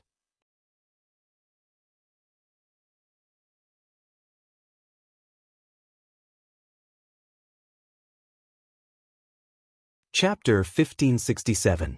Uncle, can you sell us a stick of candied haws? Higashio Motetsu was walking when he suddenly heard someone calling out to him. He looked down and saw a group of children surrounding him, holding copper coins in their hands and looking up at him. Tao, who was chewing on the candied haws, held her stomach and laughed when she saw this scene. The corner of his mouth twitched. Isn't it because of you that this young master went from being a master of a clan to being a seller? Tao covered her mouth and laughed even harder. He rolled his eyes at the sky, then pulled out a few sticks from the stick and bent down to hand them to the children. It's free, I'll give it to you. Looking at his smooth movements, Tao even forgot about the food in her mouth. She always thought that a rich young master like him would disdain dealing with people at the bottom of society. She didn't expect that everything he did would exceed her expectations. How many shining points did this person have that had yet to be discovered? She suddenly felt like she had picked up a treasure and became more determined to subdue him. Higashio Motetsu stood up after sending the children off and felt the strange gaze from this little witch. He raised his eyebrows and crossed his arms. What are you up to now? Tao came back to her senses and laughed mischievously. She waved her hands. Nothing, I'm not thinking of anything. I just think that you're very kind. Huh? He found it very funny. What's that? Can it be eaten? He didn't wait for Tao's reply and continued to walk forward. Tao chased after him. Hey, why did you leave halfway? I suddenly feel like I have nothing to say to you. Humph, you're bullying people again. Too ungentlemanly. Tao pretended to pull his ear. Higashio Motetsu had to avoid the crowd, avoid her hand, and protect the wooden stick. He couldn't use his martial arts and couldn't help but scold her. Stop fooling around. And it was under these circumstances that they reunited with Chu Qingyan and the others. Dongting. A joyous voice with the joy of a reunion penetrated the crowd. Higashio Motetsu was stunned. When he confirmed that it wasn't an auditory hallucination, he looked around for the figure. It wasn't until he saw Chu Qingyan in a tea house that his brows relaxed and he quickly walked over. Tao's hand froze in the air. When she heard that voice, she knew who it was. Just as she was about to look for the person beside her had already walked away with large steps, walking towards the peerless woman with hair as black as ink and a fiery red dress. She wasn't jealous of Chu Qingyan. However, after she had been with Dongting Wangyu for 2 to 3 years, he could still abandon her without even looking back. Did that mean that all these years of companionship had not left a single trace in his heart? As she watched him walk step by step towards the cinnabar mole in her heart, she felt as though he was getting further and further away from her, or she. The sugar-coated haws in her mouth had just broken through the layer of syrup. The sourness of the fruit spread to her heart. It seemed that the leaves had disappeared like the syrup, revealing the truth. She stood rooted to the ground, not knowing where to go. She was at a loss. Higashio Motetsu walked in front of Chu Qingyan and squatted down to greet little Ankong. Hey little one, you seem to have grown taller. Come, uncle will treat you to some sugar-coated haws. With that, he took a piece and stuffed it into little Ankong's hand. Little Ankong hugged it and smiled sweetly. Thank you, Dongting Crispy. He patted little Ankong's head before straightening up. He took another piece and handed it to Chu Qingyan. Here, it used to be your favorite. Chu Qingyan didn't stand on ceremony and took a bite. She felt that it tasted pretty good. Is your sect unable to hold on any longer? A dignified palace master coming out to do business? Hearing his good friend's teasing, Higashio Motetsu rolled his eyes at her in annoyance. I'm just doing a side business. I'm just doing it for fun when I have nothing to do. Oh. Chu Qingyan dragged her voice. She didn't see wrongly the intimate interaction between him and Tao Tao just now. Higashio Motetsu was a little uncomfortable with her dragging out the end of her voice, but he didn't know how to explain himself. The more he tried to explain, the worse it would get, so he decided not to. Why isn't Tao Tao here yet? At this moment, Chu Qingyan looked from afar and asked. Higashio Motetsu followed her gaze and realized that Tao Tao hadn't followed them and was still standing there in a daze. Dong Ting Crispy, you lost your wife again. Little Ankong took small bites of the sugar-coated haws and criticized him like a little adult. At this moment, Higashio Motetsu didn't listen at all.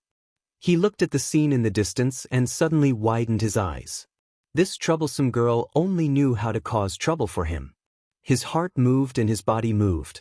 He stuffed the sugar-coated haws into Hua Ling's hands, then used his qinggong to pass through the crowd and quickly landed in front of Tao Tao. He reached out and hugged her to the side. With a tap of his feet, the two of them spun and left the place.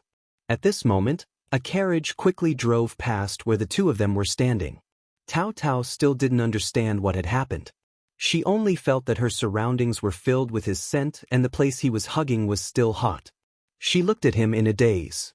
Didn't he not want her just now? Why did he come back? However, Higashio Motetsu didn't know what she was thinking at all. He scolded her to her face. Where did your cleverness go? You didn't even see such a big carriage.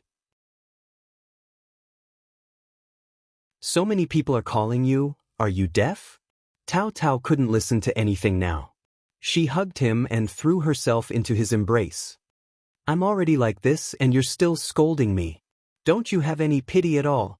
Her sobbing voice made his heart tremble. For a moment, he didn't know if he should continue speaking or push her away. At this time, Chu Qingyan walked over with some people.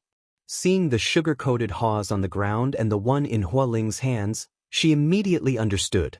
She pursed her lips into a smile. It seemed like there was something going on between the two of them, but she shouldn't be concerned about this right now. Chu Qingyan asked in a concerned voice, Is Tao Tao all right? She's probably scared. Higashio Motetsu also forgot to push Tao Tao away as he answered Chu Qingyan. He thought for a bit and said, You guys find a place to sit first. I'll stay with her for a bit and then come find you guys later. Tao Tao secretly raised her head and winked at her. Chu Qingyan looked at Tao Tao and understood. Her face was still calm as she said, All right, then we'll go to the tea house and wait for you guys. You don't need to rush, take your time. After saying this, she brought little Ankong, Jasper, and Hua Ling back. From afar, she could still hear Dong Ting reprimanding Tao Tao. You're already so old, why don't you watch where you're going? Why is it that you look so smart, but at such a crucial moment, you drop the ball? Are you still going to stare blankly on the road in the future? If there's a next time, I won't care about you anymore. Chu Qingyan turned around and saw Dong Ting pulling on her arm, talking endlessly. Perhaps even he didn't notice how nervous he was earlier and how earnest he was now. It was completely different from his usual frivolous self. Chu Qingyan shook her head with a smile, then turned around and continued walking.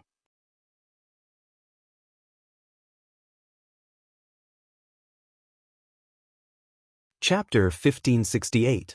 After Chu Qingyan and the rest drank a pot of tea, Dong Ting and Tao Tao finally arrived. Dong Ting was still nagging. Did you remember what I said? Tao Tao had already regained her energy. Hearing him nagging like an old mother, she waved her hand. I know. Hurry up and drink some water. As she spoke, she stuffed the teacup that Chu Qingyan had passed to her into his hands. Then she shrugged at Chu Qingyan and used her index finger to point at her ear, hinting that she was about to be ravaged to the point of no return. Chu Qingyan felt that the two of them were becoming more and more like quarrelsome lovers. Seeing that she had already said her piece, Higashio Motetsu really sat down and drank his tea, no longer bothering with her. Why are you here? After the two of them sat down, Chu Qingyan threw out her question. Logically speaking, they should be in the Sichuan. She remembered that 3 months ago, Dong Ting had sent her a letter saying that he had some matters to attend to in the sect and had to go on a long journey to settle them. Why were they here now? Higashio Motetsu drank a mouthful of tea to moisten his throat. Then, he put down the teacup and looked at her.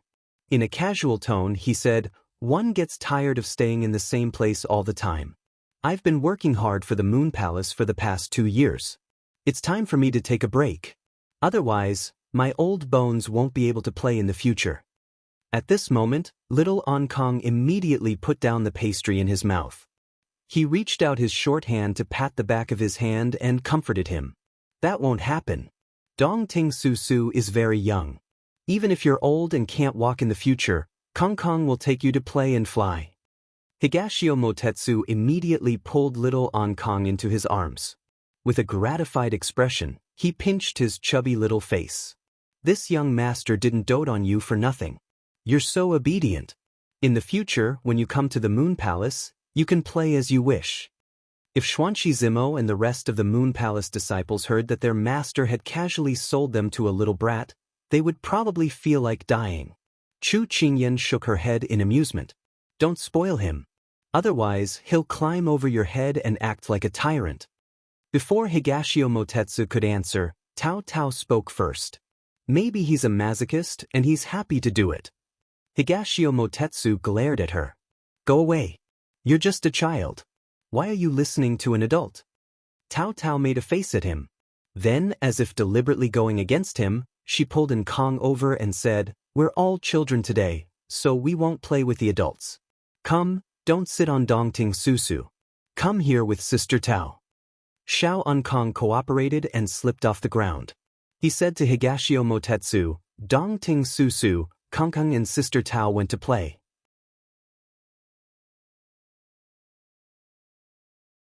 After that, the two of them held hands and ran to the table at the other end, ignoring Higashio Motetsu's face that instantly darkened. Dong Ting Crispy? Big Sister Tao? Calling him uncle but calling her sister? Tao Tao, you're really something. Chu Qingyan sipped her tea as she observed the changes in Dongting's emotions. She had an idea in her heart. She smiled gently. "Did you really come here to play?"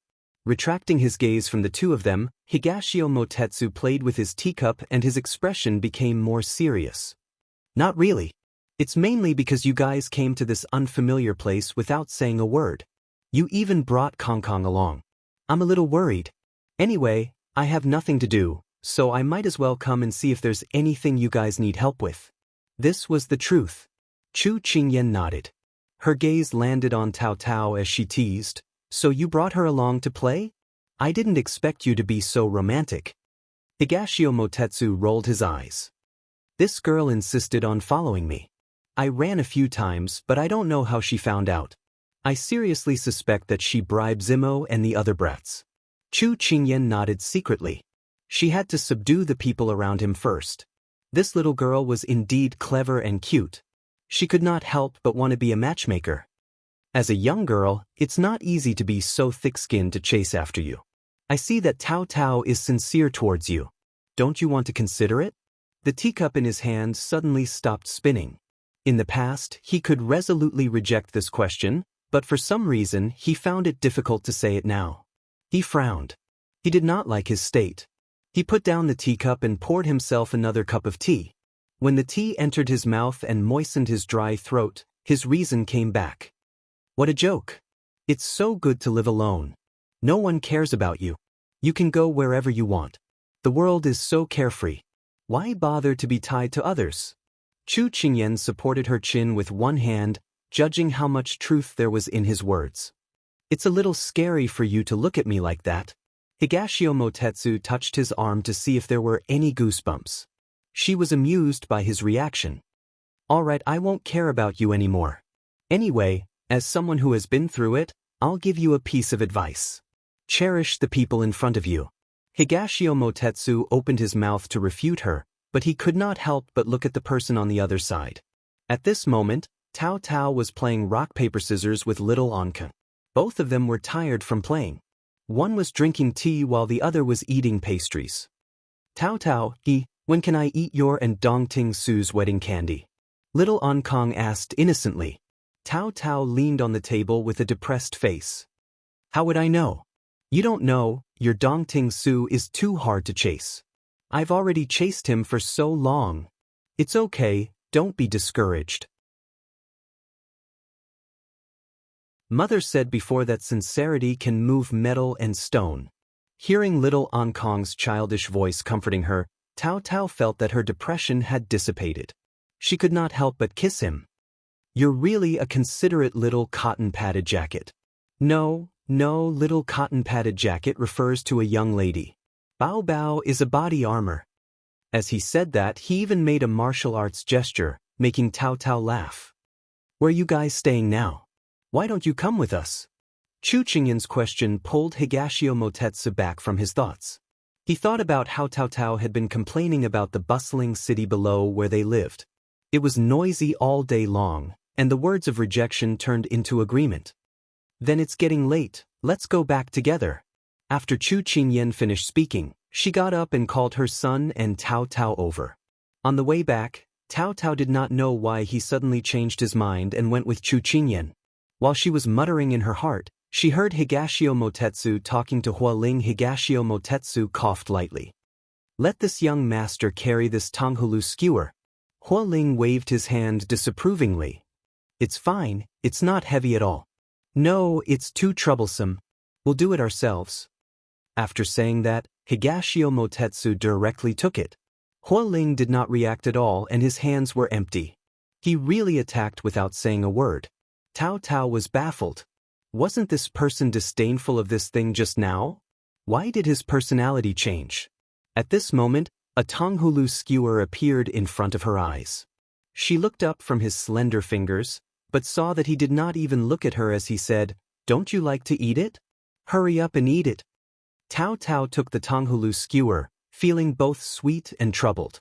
My goodness, don't you know that eating too much candy will also cause toothache?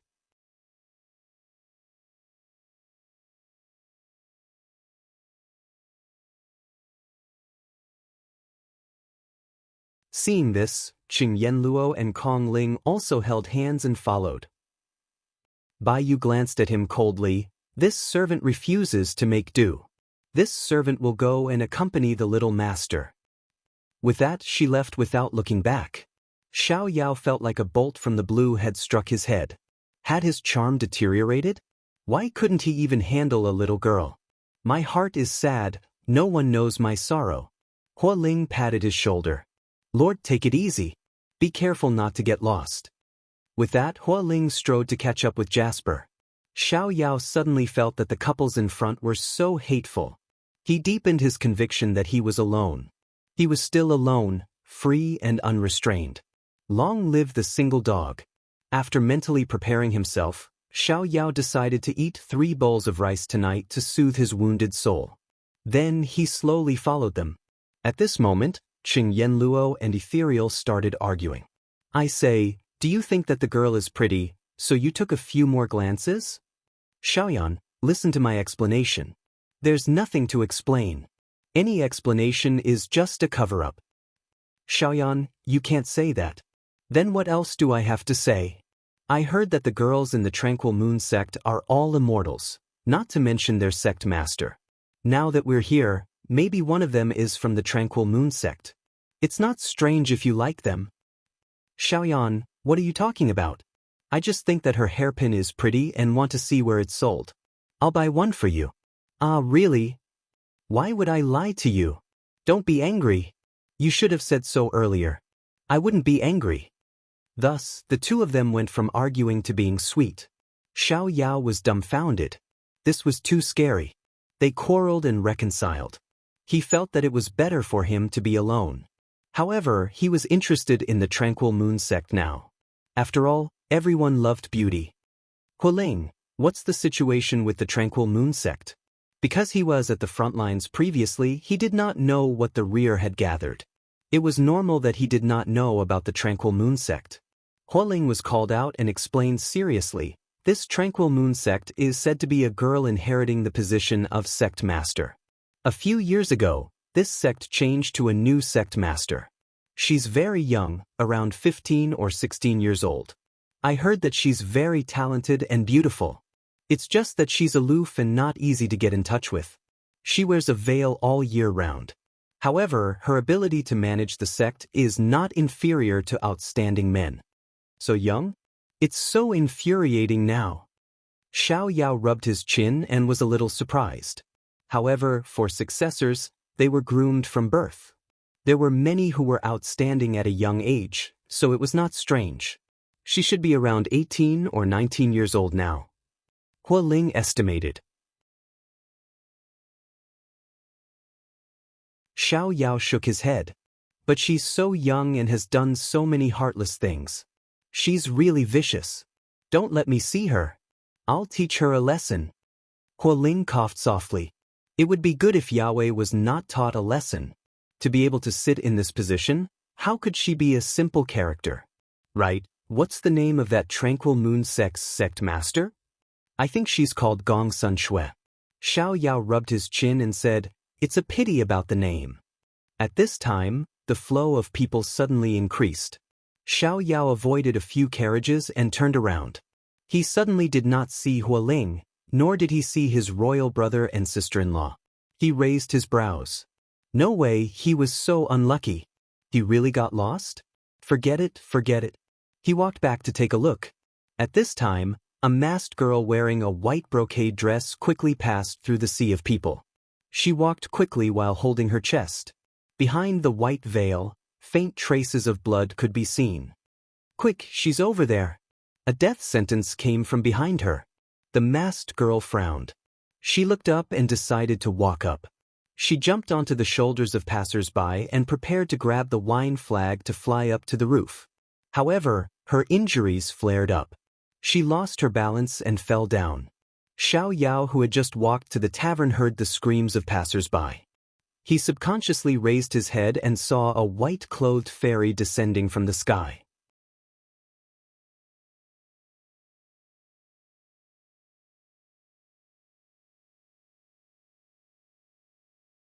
Chapter 1570. Her white dress fluttered in the wind, and her white veil fluttered in the wind. Her beauty was unparalleled.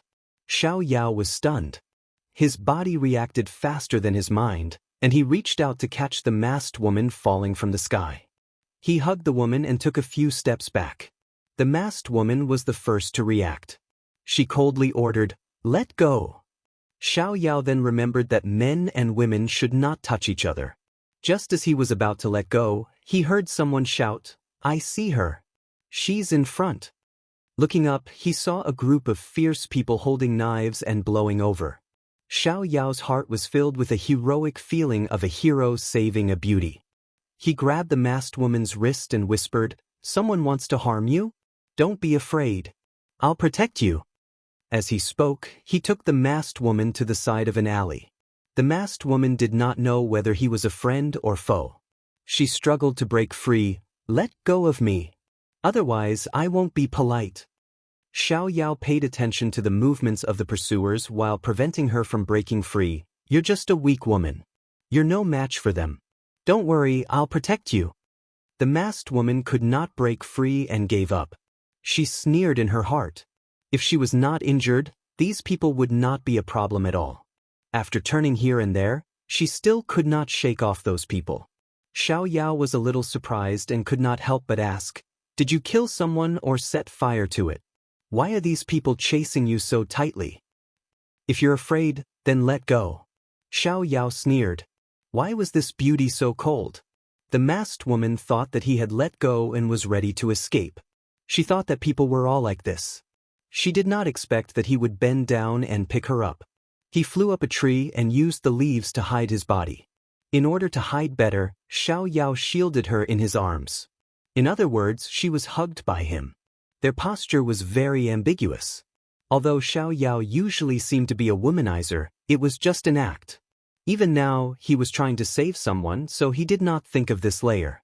For the masked woman, besides the restaurant, this was the first time she had such intimate contact with a man. She raised her palm and was about to slap him. Xiao seemed to have expected this. He moved his finger slightly and pressed on her acupuncture point. The veiled woman was fixed in place, unable to move. She narrowed her eyes slightly. If looks could kill, Xiao Yao would have died countless times. Xiao Yao sensed the cold beauty's hostile gaze and felt extremely wronged. As he observed the intersection, he explained, "I'm not thinking about our safety. If you had cooperated, I wouldn't have sealed your acupoints." The masked woman didn't feel like looking at him. She closed her eyes as if she didn't want to see him. Xiao Yao rubbed his nose. It couldn't be, right? Was he being ignored just like that? In any case, he wasn't bad-looking. He was on the list of handsome men in the capital city. However, at this moment, the assassin who had been chasing her passed by. He immediately put on a serious face and covered the masked woman's mouth with one hand. The masked woman suddenly opened her eyes and stared at Xiao Yao. Didn't he touch her blood? Why did he cover her mouth? However, Xiao Yao didn't know anything. He stared at the people below and saw that they couldn't find anyone after searching for a while before leaving in a hurry. He let out a sigh of relief. Just as he was about to relax, he heard a series of footsteps. He saw a group of people chasing after him from the entrance of the alley. However, these people were all women. They were wearing blue and white clothes, and their expressions were flustered.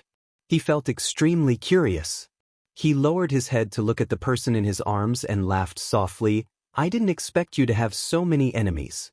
Wave after wave came. Fortunately, I was quick-witted. The veiled woman didn't want to pay attention to him at all. She stared at the people below and tried her best to break through her acupoints. However, she didn't know how this person had sealed her acupoints. She circulated her energy for a long time, but her acupoints were not unsealed. Instead, her injuries worsened. She could only watch as the women returned empty-handed. The veiled woman turned to look at the boastful person.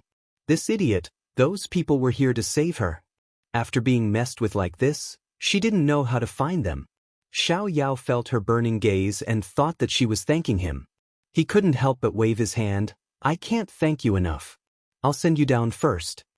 After waiting for a while, Xiao Yao felt that those people wouldn't come back. He reached out his hand and brought her to the ground. When he let go of her, he unsealed her acupoints. No matter how indifferent she was usually, the veiled woman couldn't help but slap Xiao Yao's face. Xiao Yao, who was still immensely pleased with himself, didn't expect this at all. He didn't have time to react and was hit directly. He covered his face and stared at the ice beauty in a daze. He asked foolishly, "Why did you hit me?" Despicable, vulgar, shameless. The ice beauty's lips parted slightly. There was no emotion in her voice, but one could hear her anger. Xiao Yao felt wronged. He was kind enough to save someone, but he was treated as a lecher. He felt even more wronged than Doi. He moved his lips, wanting to explain something. However, the other party had already turned around, as if she didn't want to look at him again. The ice beauty clutched her chest. She had used too much strength just now and her injuries were probably worse. She had to find a place to treat them. She walked in the direction she came from. Xiao Yao covered his face as he watched the person gradually walk away. He had a stomach full of bitterness. He had never been wronged like this before. In any case, he was handsome and elegant. He was a good youth with high moral values. He didn't need to bully a girl. He wanted to go up and explain, but he was afraid that this person wouldn't let him explain and would slap him again. Wouldn't that be too embarrassing? However, what happened next didn't make him feel conflicted. Because the ice beauty fell down while walking, he immediately walked up and squatted beside the ice beauty. He reached out his hand to check her breathing. When he found that she had only fainted, he was relieved. Then he sighed, "I offended you this time because I wanted to save you. Don't hit me indiscriminately again." With that, he reached out his hands and picked up the ice beauty. He lowered his head to take a look. She was so quiet that she looked like an otherworldly fairy. However, now wasn't the time to admire the beauty. He had to find his royal brother and the others first. When he came out of the alley, he heard someone calling him. When he turned his head, he met his royal sister-in-law's incredulous gaze. "Second brother, Although this isn't our Sichuan, it's still against the law to kidnap a girl. You can't do anything against the law. Otherwise, your royal brother and I won't be able to save you. Chu Qingyan advised seriously. Xiao Yao looked at the person in his arms. He felt that he wouldn't be able to clear his name even if he jumped into the Yellow River. It was fine if it was just a misunderstanding, but his royal sister-in-law who had known him for so many years also said the same thing. Was he really that bad? Why don't he just find a piece of tofu and kill himself?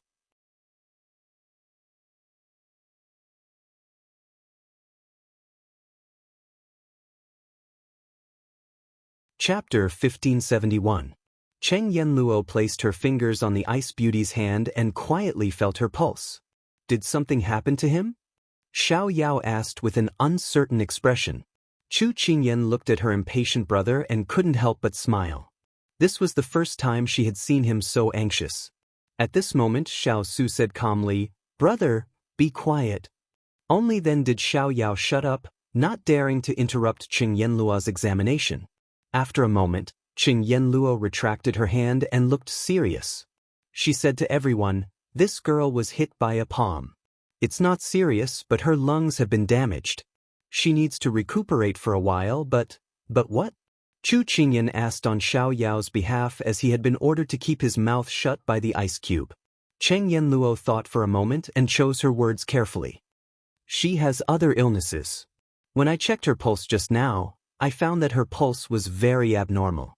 It seems like she's been poisoned, but it doesn't seem like it." "Huh? What's going on?" Xiao Yao couldn't help but ask. "I've studied medicine for so many years, but I've never seen such an illness. However, I can tell that this illness has been around for many years.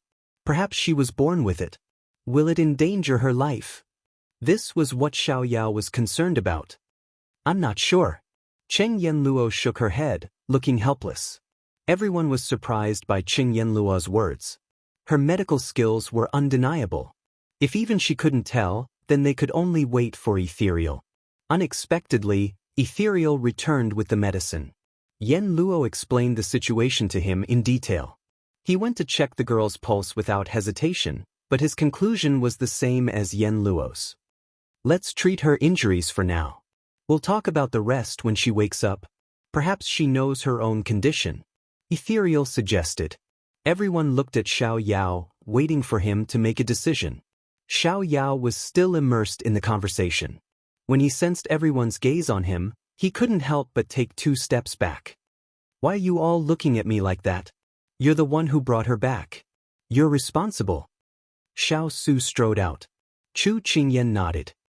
"A hero saves a damsel in distress, so it's only right to send the damsel in distress."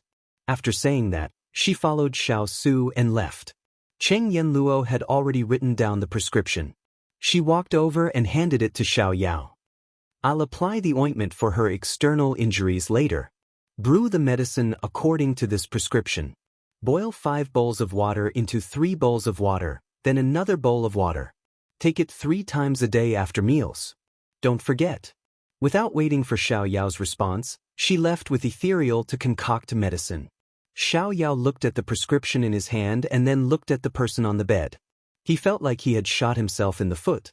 In the end, he could only resign himself to fate and go out to brew the medicine. 2 hours later, Xiao Yao returned with a bowl of medicine in his hands. Just as he walked to the bedside, he remembered that this person was unconscious.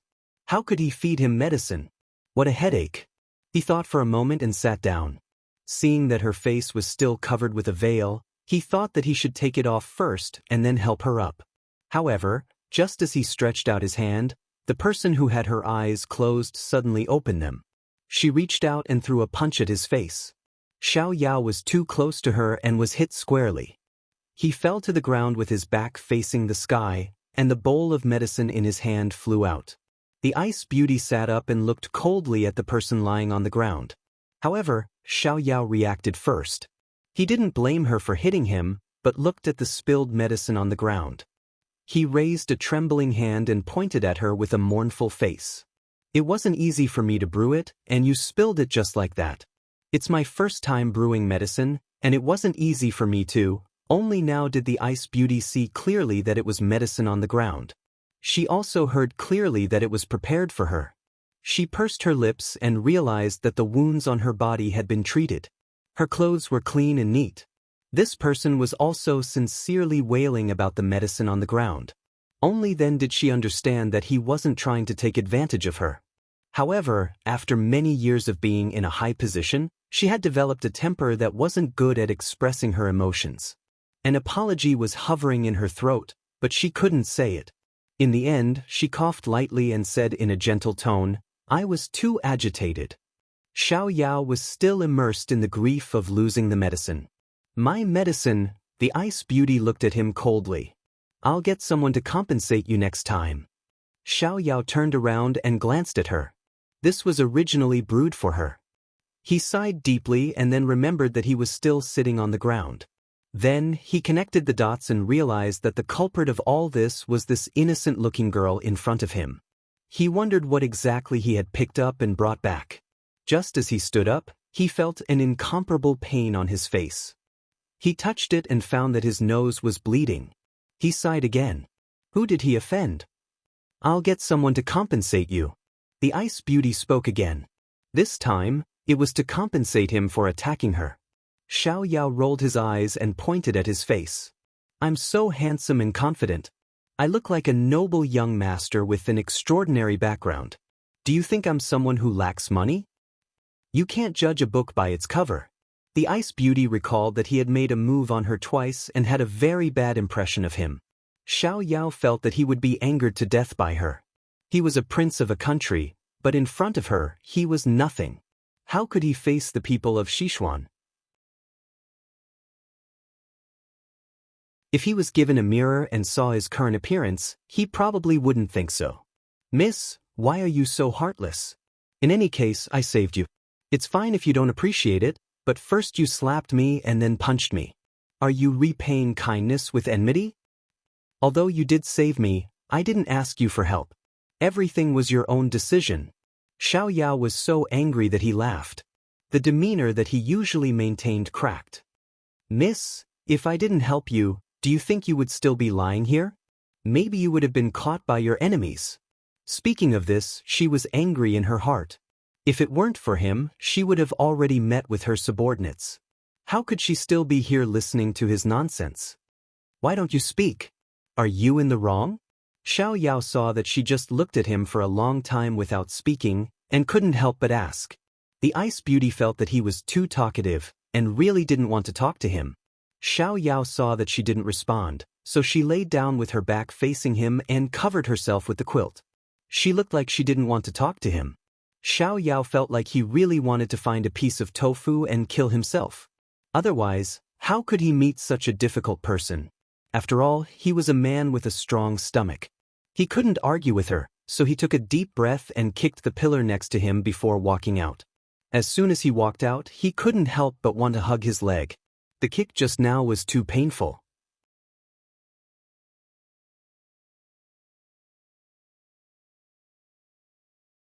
Chapter 1572. Just as he walked out, Xiao was stopped by Hualing, who was waiting outside. He said that his royal brother had something to ask him. Xiao immediately suppressed the urge to hug his leg and acted as if nothing had happened. Did Big Brother say what it was? Hualing shook his head and looked like he wanted to say something. "Second young master, what happened to your face? How did he get injured after not seeing him for a while?" Xiao moved his face and hissed. It really did hurt, but he did not show it on his face. He calmly said, "It's nothing, I was stung by a bee. There's no helping it, there are too many insects here." What a joke. If people knew that he was beaten by a girl, his royal sister-in-law and the others would laugh at him for a year. He was not that stupid. So it's like that. Hualing clearly did not believe him. "Let's go. Don't make Big Brother wait too long." Xiao walked forward. Hualing followed behind. Looking at his back, he was confused. Why was Lord's leg also crippled? How strange. When they reached the hall, Xiao found that other than Higashio Motetsu and Tao Tao, everyone else was there. He could not help but walk in confusion. "Little fan, how did you become like this?" "Father Chu, who had arrived at the city behind him, opened his mouth wide when he saw him. Xiao touched his face. The old man really touched a sore spot. These words successfully attracted everyone's attention to Xiao. Even Xiao Su could not help but ask, "What happened?" Xiao was too embarrassed to say it and made up an excuse to brush it off. Father Chu's eyes widened. "You hit a pillar when you're so old? Are you blind?" That's right, he was blind. That was why he picked up a cold tigress that could hit people. Seeing that Xiao was really embarrassed, Chu Qingyan threw out the main topic of today's discussion to draw everyone's attention. Jean Xn just sent a letter saying that they have brought people close to the Tranquil Moon sect's stronghold in the Sun Clan. He told us to be careful because they might start fighting at any time. The Emperor Emeritus stroked his beard and said approvingly, "Granddaughter-in-law, Jean Xn is very capable. In time, he will definitely shine brightly. He's not like second brother, who can't do anything serious and always runs away at the last minute." Xiao had wanted to say that he had escaped a calamity, but he didn't expect his imperial grandfather to change the topic to him. Ever since his last conversation with his imperial grandfather had been finding fault with him in every aspect. Who exactly did he offend? Chu Qingyan felt that it was funny, but she still had to continue talking about serious matters. The Tranquil Moon sect should have already started to pay attention to this, so you guys should be careful not to expose your identities when you go out. But don't worry too much, just be yourself. This Tranquil Moon sect is really too arrogant. They didn't take Jean Xian seriously at the start. Now that 1/3 of their cities have been lost without a sound, they are starting to panic. It can be seen that those in power are not smart people. If it was in our Sichuan, they would have been dealt with long ago. Xiao shook his head, expressing his disdain. The Emperor Emeritus glanced at him, his gaze full of disdain. "You say it as if a fool like you can kill someone with a slap." Xiao wanted to cry but had no tears. "Imperial grandfather, can we still talk properly?" Father Chu added fuel to the fire. "Who asked you to abandon Jean Xn halfway and come back by yourself? No need to explain, we all know that you came back for the sake of coming back, you greedy and lazy little fan." Xiao wanted to spit out a mouthful of blood. Was it really because he was injured? Don't accuse me like this. He could only look at his imperial brother with tears in his eyes, hoping that his imperial brother would speak up for him. However, Xiao Su did speak up, but it was about another matter. "What is the background of the girl you saved today?" Xiao was stunned for a moment before recalling this incident. "I saved this person on the road. She was chased by a group of people. After I saved her, she fainted. I haven't asked her about her identity yet." Xiao Su said indifferently. "We are near the Tranquil Moon sect's stronghold, and it is a critical period now. You'd better not casually bring someone of unknown background back. Do things more carefully." Xiao felt that his imperial brother's words made sense, but he still wanted to defend himself. "I don't think that girl is a bad person. She just has a cold temper. She didn't ask me to save her. I was the one who took the initiative to help. In the end, I also took the initiative to bring her back. I think there shouldn't be any problems." Xiao Su raised his eyebrows. "You really think so?" Xiao thought for a moment. Although this person beat him up twice, he didn't look like a bad person. So he still nodded in the end. Xiao Su didn't say anything else. Instead, he instructed Hua Ling to tell Water Spirit to check on this girl's background. "Imperial brother, is there anything else?" Xiao asked. Xiao Su crossed his arms and looked at him. "What do you want to do?" Xiao rubbed his nose and said unnaturally, "I just remembered that I knocked over that girl's medicine. I still need to brew it again. If I don't do it now, it will be late soon." These words caused everyone to look at him ambiguously. Chu Qingyan. This second brother seems to be overly attentive to that girl. Grand Emperor. This guy must have eaten the wrong medicine. Father Chu, little fan is a little abnormal today. I have to stay away from him. Ethereal, there's a situation. Qingyan Luo, agree. Hua Ling, agree. The corner of Xiao's mouth twitched. Didn't he ask him to brew the medicine?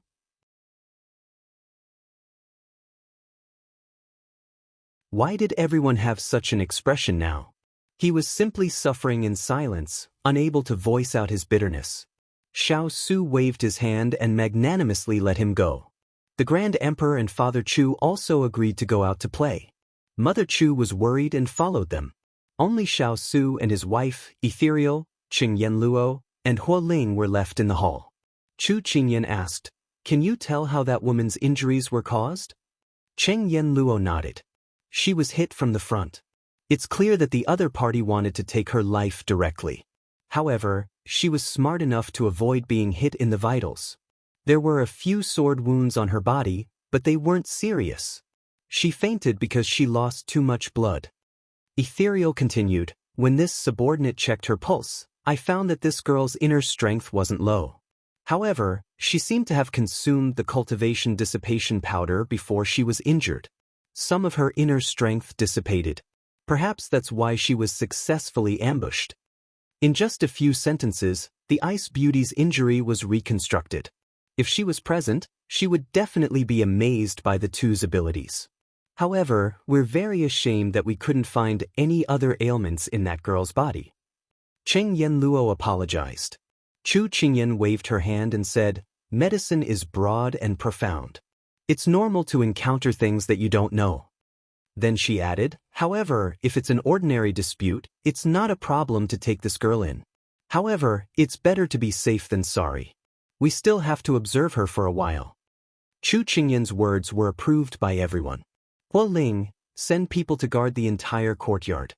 If there's any movement, report it immediately. Xiao Su directly ordered. Yes. Huo Ling accepted the order.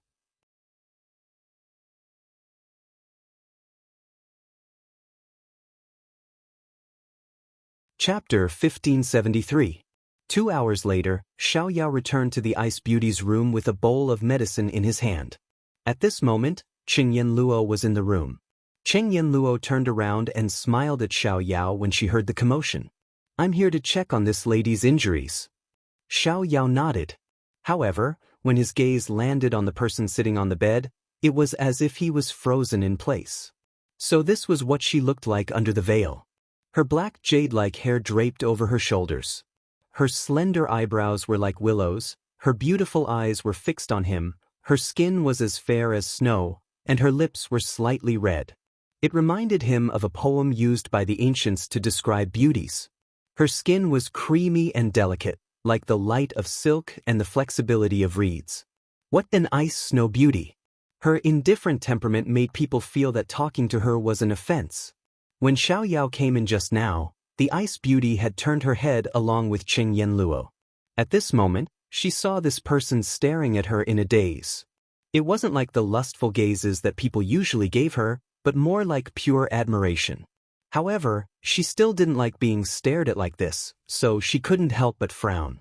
Qingyan Luo coughed a few times, and Xiao finally regained his composure. He scolded himself in his heart. He was, after all, a handsome wastrel who had seen all kinds of beauties in the world. How could he have been bewitched by this ice-cold woman? He must have hit her in the head as well, not only on her shoulder, but also on her head the last time. Xiao recovered and walked over. "Is her injury all right?" Qingyan Luo nodded. "The external injuries aren't serious. She'll be fine after some treatment." She stood up. "Miss Sun, I won't disturb you from taking your medicine. If you need anything, you can call for me." "Thank you, Miss Yen Luo." The Ice Beauty nodded. After Qingyan Luo left, Xiao came to a realization. "So your surname is Sunday?" The Ice Beauty looked at him indifferently. "Sun Shui. That's my name." No wonder she was so cold. She was indeed like the snow in winter. "My name is Xiao. You can call me by my name." Xiao casually pulled over a chair beside her bed and sat down. Then, he handed the bowl of medicine to her and said, "I brewed the medicine for you again. Drink it while it's hot." The Ice Beauty glanced at him and then at the black medicine. She couldn't help but frown. "Can I ask someone else to help me brew the medicine?" Xiao's face instantly darkened. It turned out that she was complaining that he didn't brew the medicine well. He snorted lightly. "Then there's no other way. Everyone is busy right now. No one has time to brew medicine for you. What a joke. He couldn't possibly ask his sister-in-law to come over and help, right? His imperial brother was the first to come over and beat him up. He was a crazy wife protector. Moreover, he had spent so much time researching how to stay up late. If she didn't drink it, wouldn't all his efforts go to waste? The Ice Beauty looked at the medicine and could only compromise. She took it and drank it. As expected, it was too disgusting, but she still drank it expressionlessly. Xiao was just about to take out the candy, but when he saw her drink it without frowning, he really wanted to stick out his thumb and give her a thumbs up. She was really a heroine. The Ice Beauty looked at the candy in his hand and raised her eyebrows. I don't eat sweets when taking medicine. Xiao resentfully retracted his hand. This Ice Beauty was really hard to please. By the way, why are you being hunted down? Did you offend someone? He remembered the important matter. His imperial brother and the others had mentioned it before, so he should also ask. The Ice Beauty's hand that was about to put down the bowl paused. She turned to look at him. I choose not to answer. Oh, she was still a stubborn person. Xiao calmed his emotions and tried to raise a smile. Don't worry, I'm not a bad person. It's just that you, a girl, have provoked such a big enemy. I have good intentions. In case your injuries are not healed and your enemies come looking for you again, I won't be able to help you. So, you can tell me what happened. If you owe someone money or met a bad person, maybe I can help you solve the problem. The Ice Beauty looked at him suspiciously. Xiao felt her coldness and doubt and immediately expressed his attitude. Don't worry. I saved you, so it's even more impossible for me to hurt you. That's hard to say. After all, you can't judge a book by its cover. The Ice Beauty said indifferently. If it wasn't because she was betrayed by her own people, she wouldn't have ended up like this. She couldn't even trust the people close to her, let alone this person who she had only met twice. The woman in front of him had an aura that kept people at 1,000 miles away. It wasn't that he didn't know how to behave. Perhaps the other party had something that was difficult to say, so he took a step back. Well, since you don't want to say, then I won't ask. By the way, there's something I don't know if you know. What's the matter? We found out that in addition to external and internal injuries, you also have an unknown illness. Xiao repeated the words that Yen Luo had said in ethereal to her. When he spoke, he also paid attention to her expression. However, she was as cold as ever, so he couldn't tell what she was thinking. In fact, she was shocked in her heart. It was just that she hadn't smiled for a long time, so she was able to maintain her composure.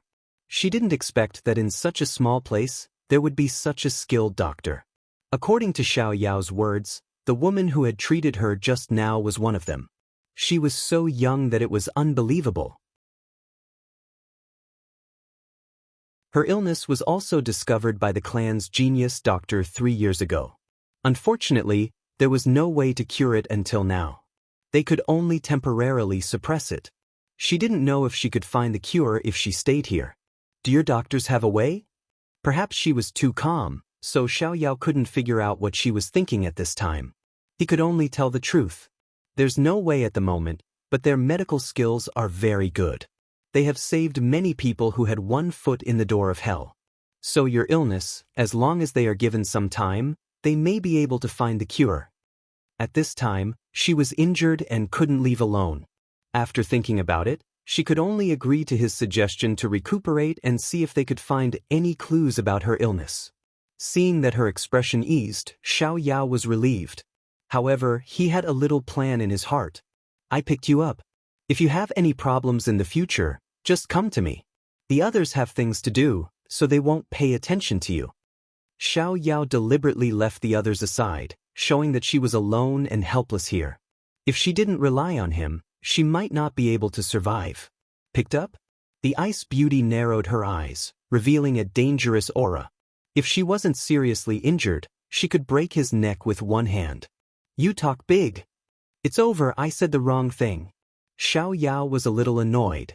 He was usually eloquent, so why did he say something insincerely when it came to her? He coughed a few times. Well, I'll go see if there's anything to eat in the kitchen.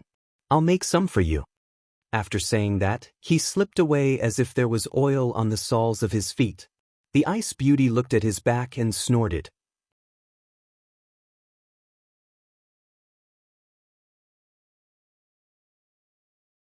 Chapter 1574. These few days, everything was calm and tranquil. Jean Xian continued to win. Chu Qingyan and Xiao Su often stayed together to play chess, drink tea, and take care of the baby. Their days were very sweet and carefree. Cheng Yenluo and Ethereal stayed to study medicinal herbs and prescriptions from time to time. Their days were also very comfortable. Higashio Motetsu and Tao Tao often went out for a stroll and quarreled occasionally. Everyone was used to it. Chu Qingyan's parents were still very loving. The retired emperor often looked for Chu Qingyan's father to learn from each other and fight over his great-grandchildren. Life was also very pleasant. Only Xiao Yao was very irritable these 2 days, as if he had eaten a firecracker. I told you not to move around because of your injury, but you didn't listen. Do you not take your body seriously? Xiao Yao's voice could often be heard in the Ice Beauty's room. However, it wasn't a roar, but rather he was so angry that he couldn't help but lower his voice. He always felt that this Ice Beauty was like a pile of snow. A loud voice would shake her away. He was about to stomp his feet in anger, but the Ice Beauty still looked calm. I naturally take my body seriously, but you have no right to interfere with my freedom. Xiao Yao took a deep breath. After calming his anger, he tried to speak in a normal tone. I know, but it's not suitable for you to go out now. I just want to sit at the door. Seeing that he couldn't persuade her, Xiao Yao gave up. If he didn't agree, she would naturally do whatever she wanted when he wasn't around. Considering her safety, he finally compromised. All right, I'll arrange it for you. With that, he turned around and ordered people to move a table and chairs to the courtyard. Then he borrowed Jasper from his sister-in-law to help her. As soon as Jasper left, Chu Qingyan put down a chess piece. She supported her face with one hand and tilted her head slightly to play with the long hair that fell in front of her chest. She had a strange expression on her face. Big Ice Block. Do you realize that second brother is too concerned about this girl of unknown origin? He's a bit out of line. Xiao Su pondered for a moment, then followed up with a chess piece. He's a warm-hearted person, and he's also someone who has tender feelings for women. Chu Qingyan couldn't help but laugh. He's your brother after all. Be careful that he doesn't hear you talking about him like that. So what if you hear me? Xiao Su smiled. She shook her head. As expected, kind people get bullied. Poor Xiao Yao. Don't you think that someone else is bullying him? Xiao Su raised his eyebrows. Chu Qingyan thought for a moment and suddenly understood.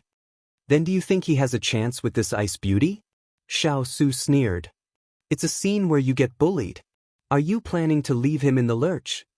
She leaned over to look at him, a sly glint in her eyes. Xiao Su looked into her eyes and reached out to brush away the strands of hair in front of her forehead. He smiled lightly. I think he's immersed in the land of gentleness and is enjoying himself. Why would he need us to save him? The big ice cube was using his beauty to seduce her again. She had to remain calm and not fall into his trap so easily. But I don't think this is a land of gentleness, but a land of ice and snow. Xiao Su shook his head. You're not a fish, how can you know the joy of a fish? Do you understand? Or, Chu Qingyan suddenly narrowed her eyes. I think that lady is as beautiful as a flower and has a generous bearing. Do you think that I'm old and not as beautiful as I used to be? Xiao Su didn't know whether to laugh or cry. Where did this little fellow come up with such a conclusion? He had never seen what that lady looked like, but it was a rare sight to see this little fellow jealous. It was really a pleasant surprise. He reached out to lift her up and hold her on his lap. Her petite body fit perfectly in his embrace. He held her shoulders and said in a magnetic and low voice, Do you have so little confidence in yourself? Just a moment ago he was saying those words, but now he was hugging her. She didn't know who had spoiled him. Oh no, she had spoiled him.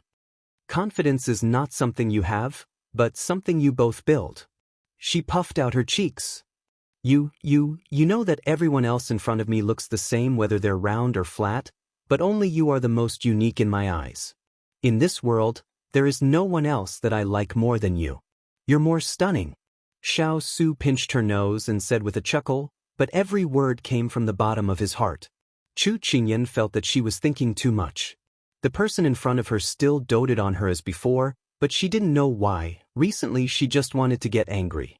Her mood was sometimes anxious and sometimes irritable.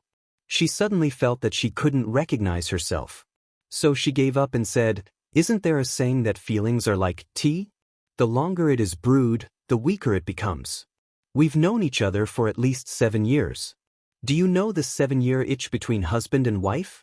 Because of the dull rules of love or marriage, you feel bored and have reached the stage of burnout. It's very likely that you're tired of me now, but you just haven't noticed it yet."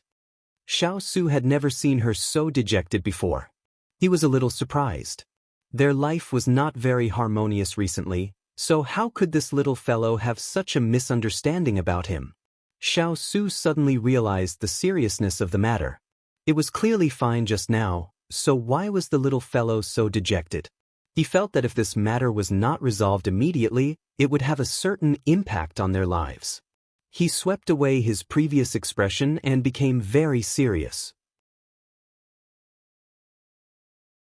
He put his hands on her shoulders, making her look at him, and said in a serious tone, "Ian, I don't understand the 7-year itch you're talking about, and I don't want to know.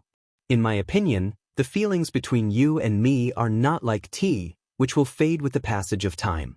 On the contrary, I feel that time is precipitating our feelings, just like wine, which will become mellow and rich with time." She looked back at him deeply. "Is that right? It's wine and not tea?"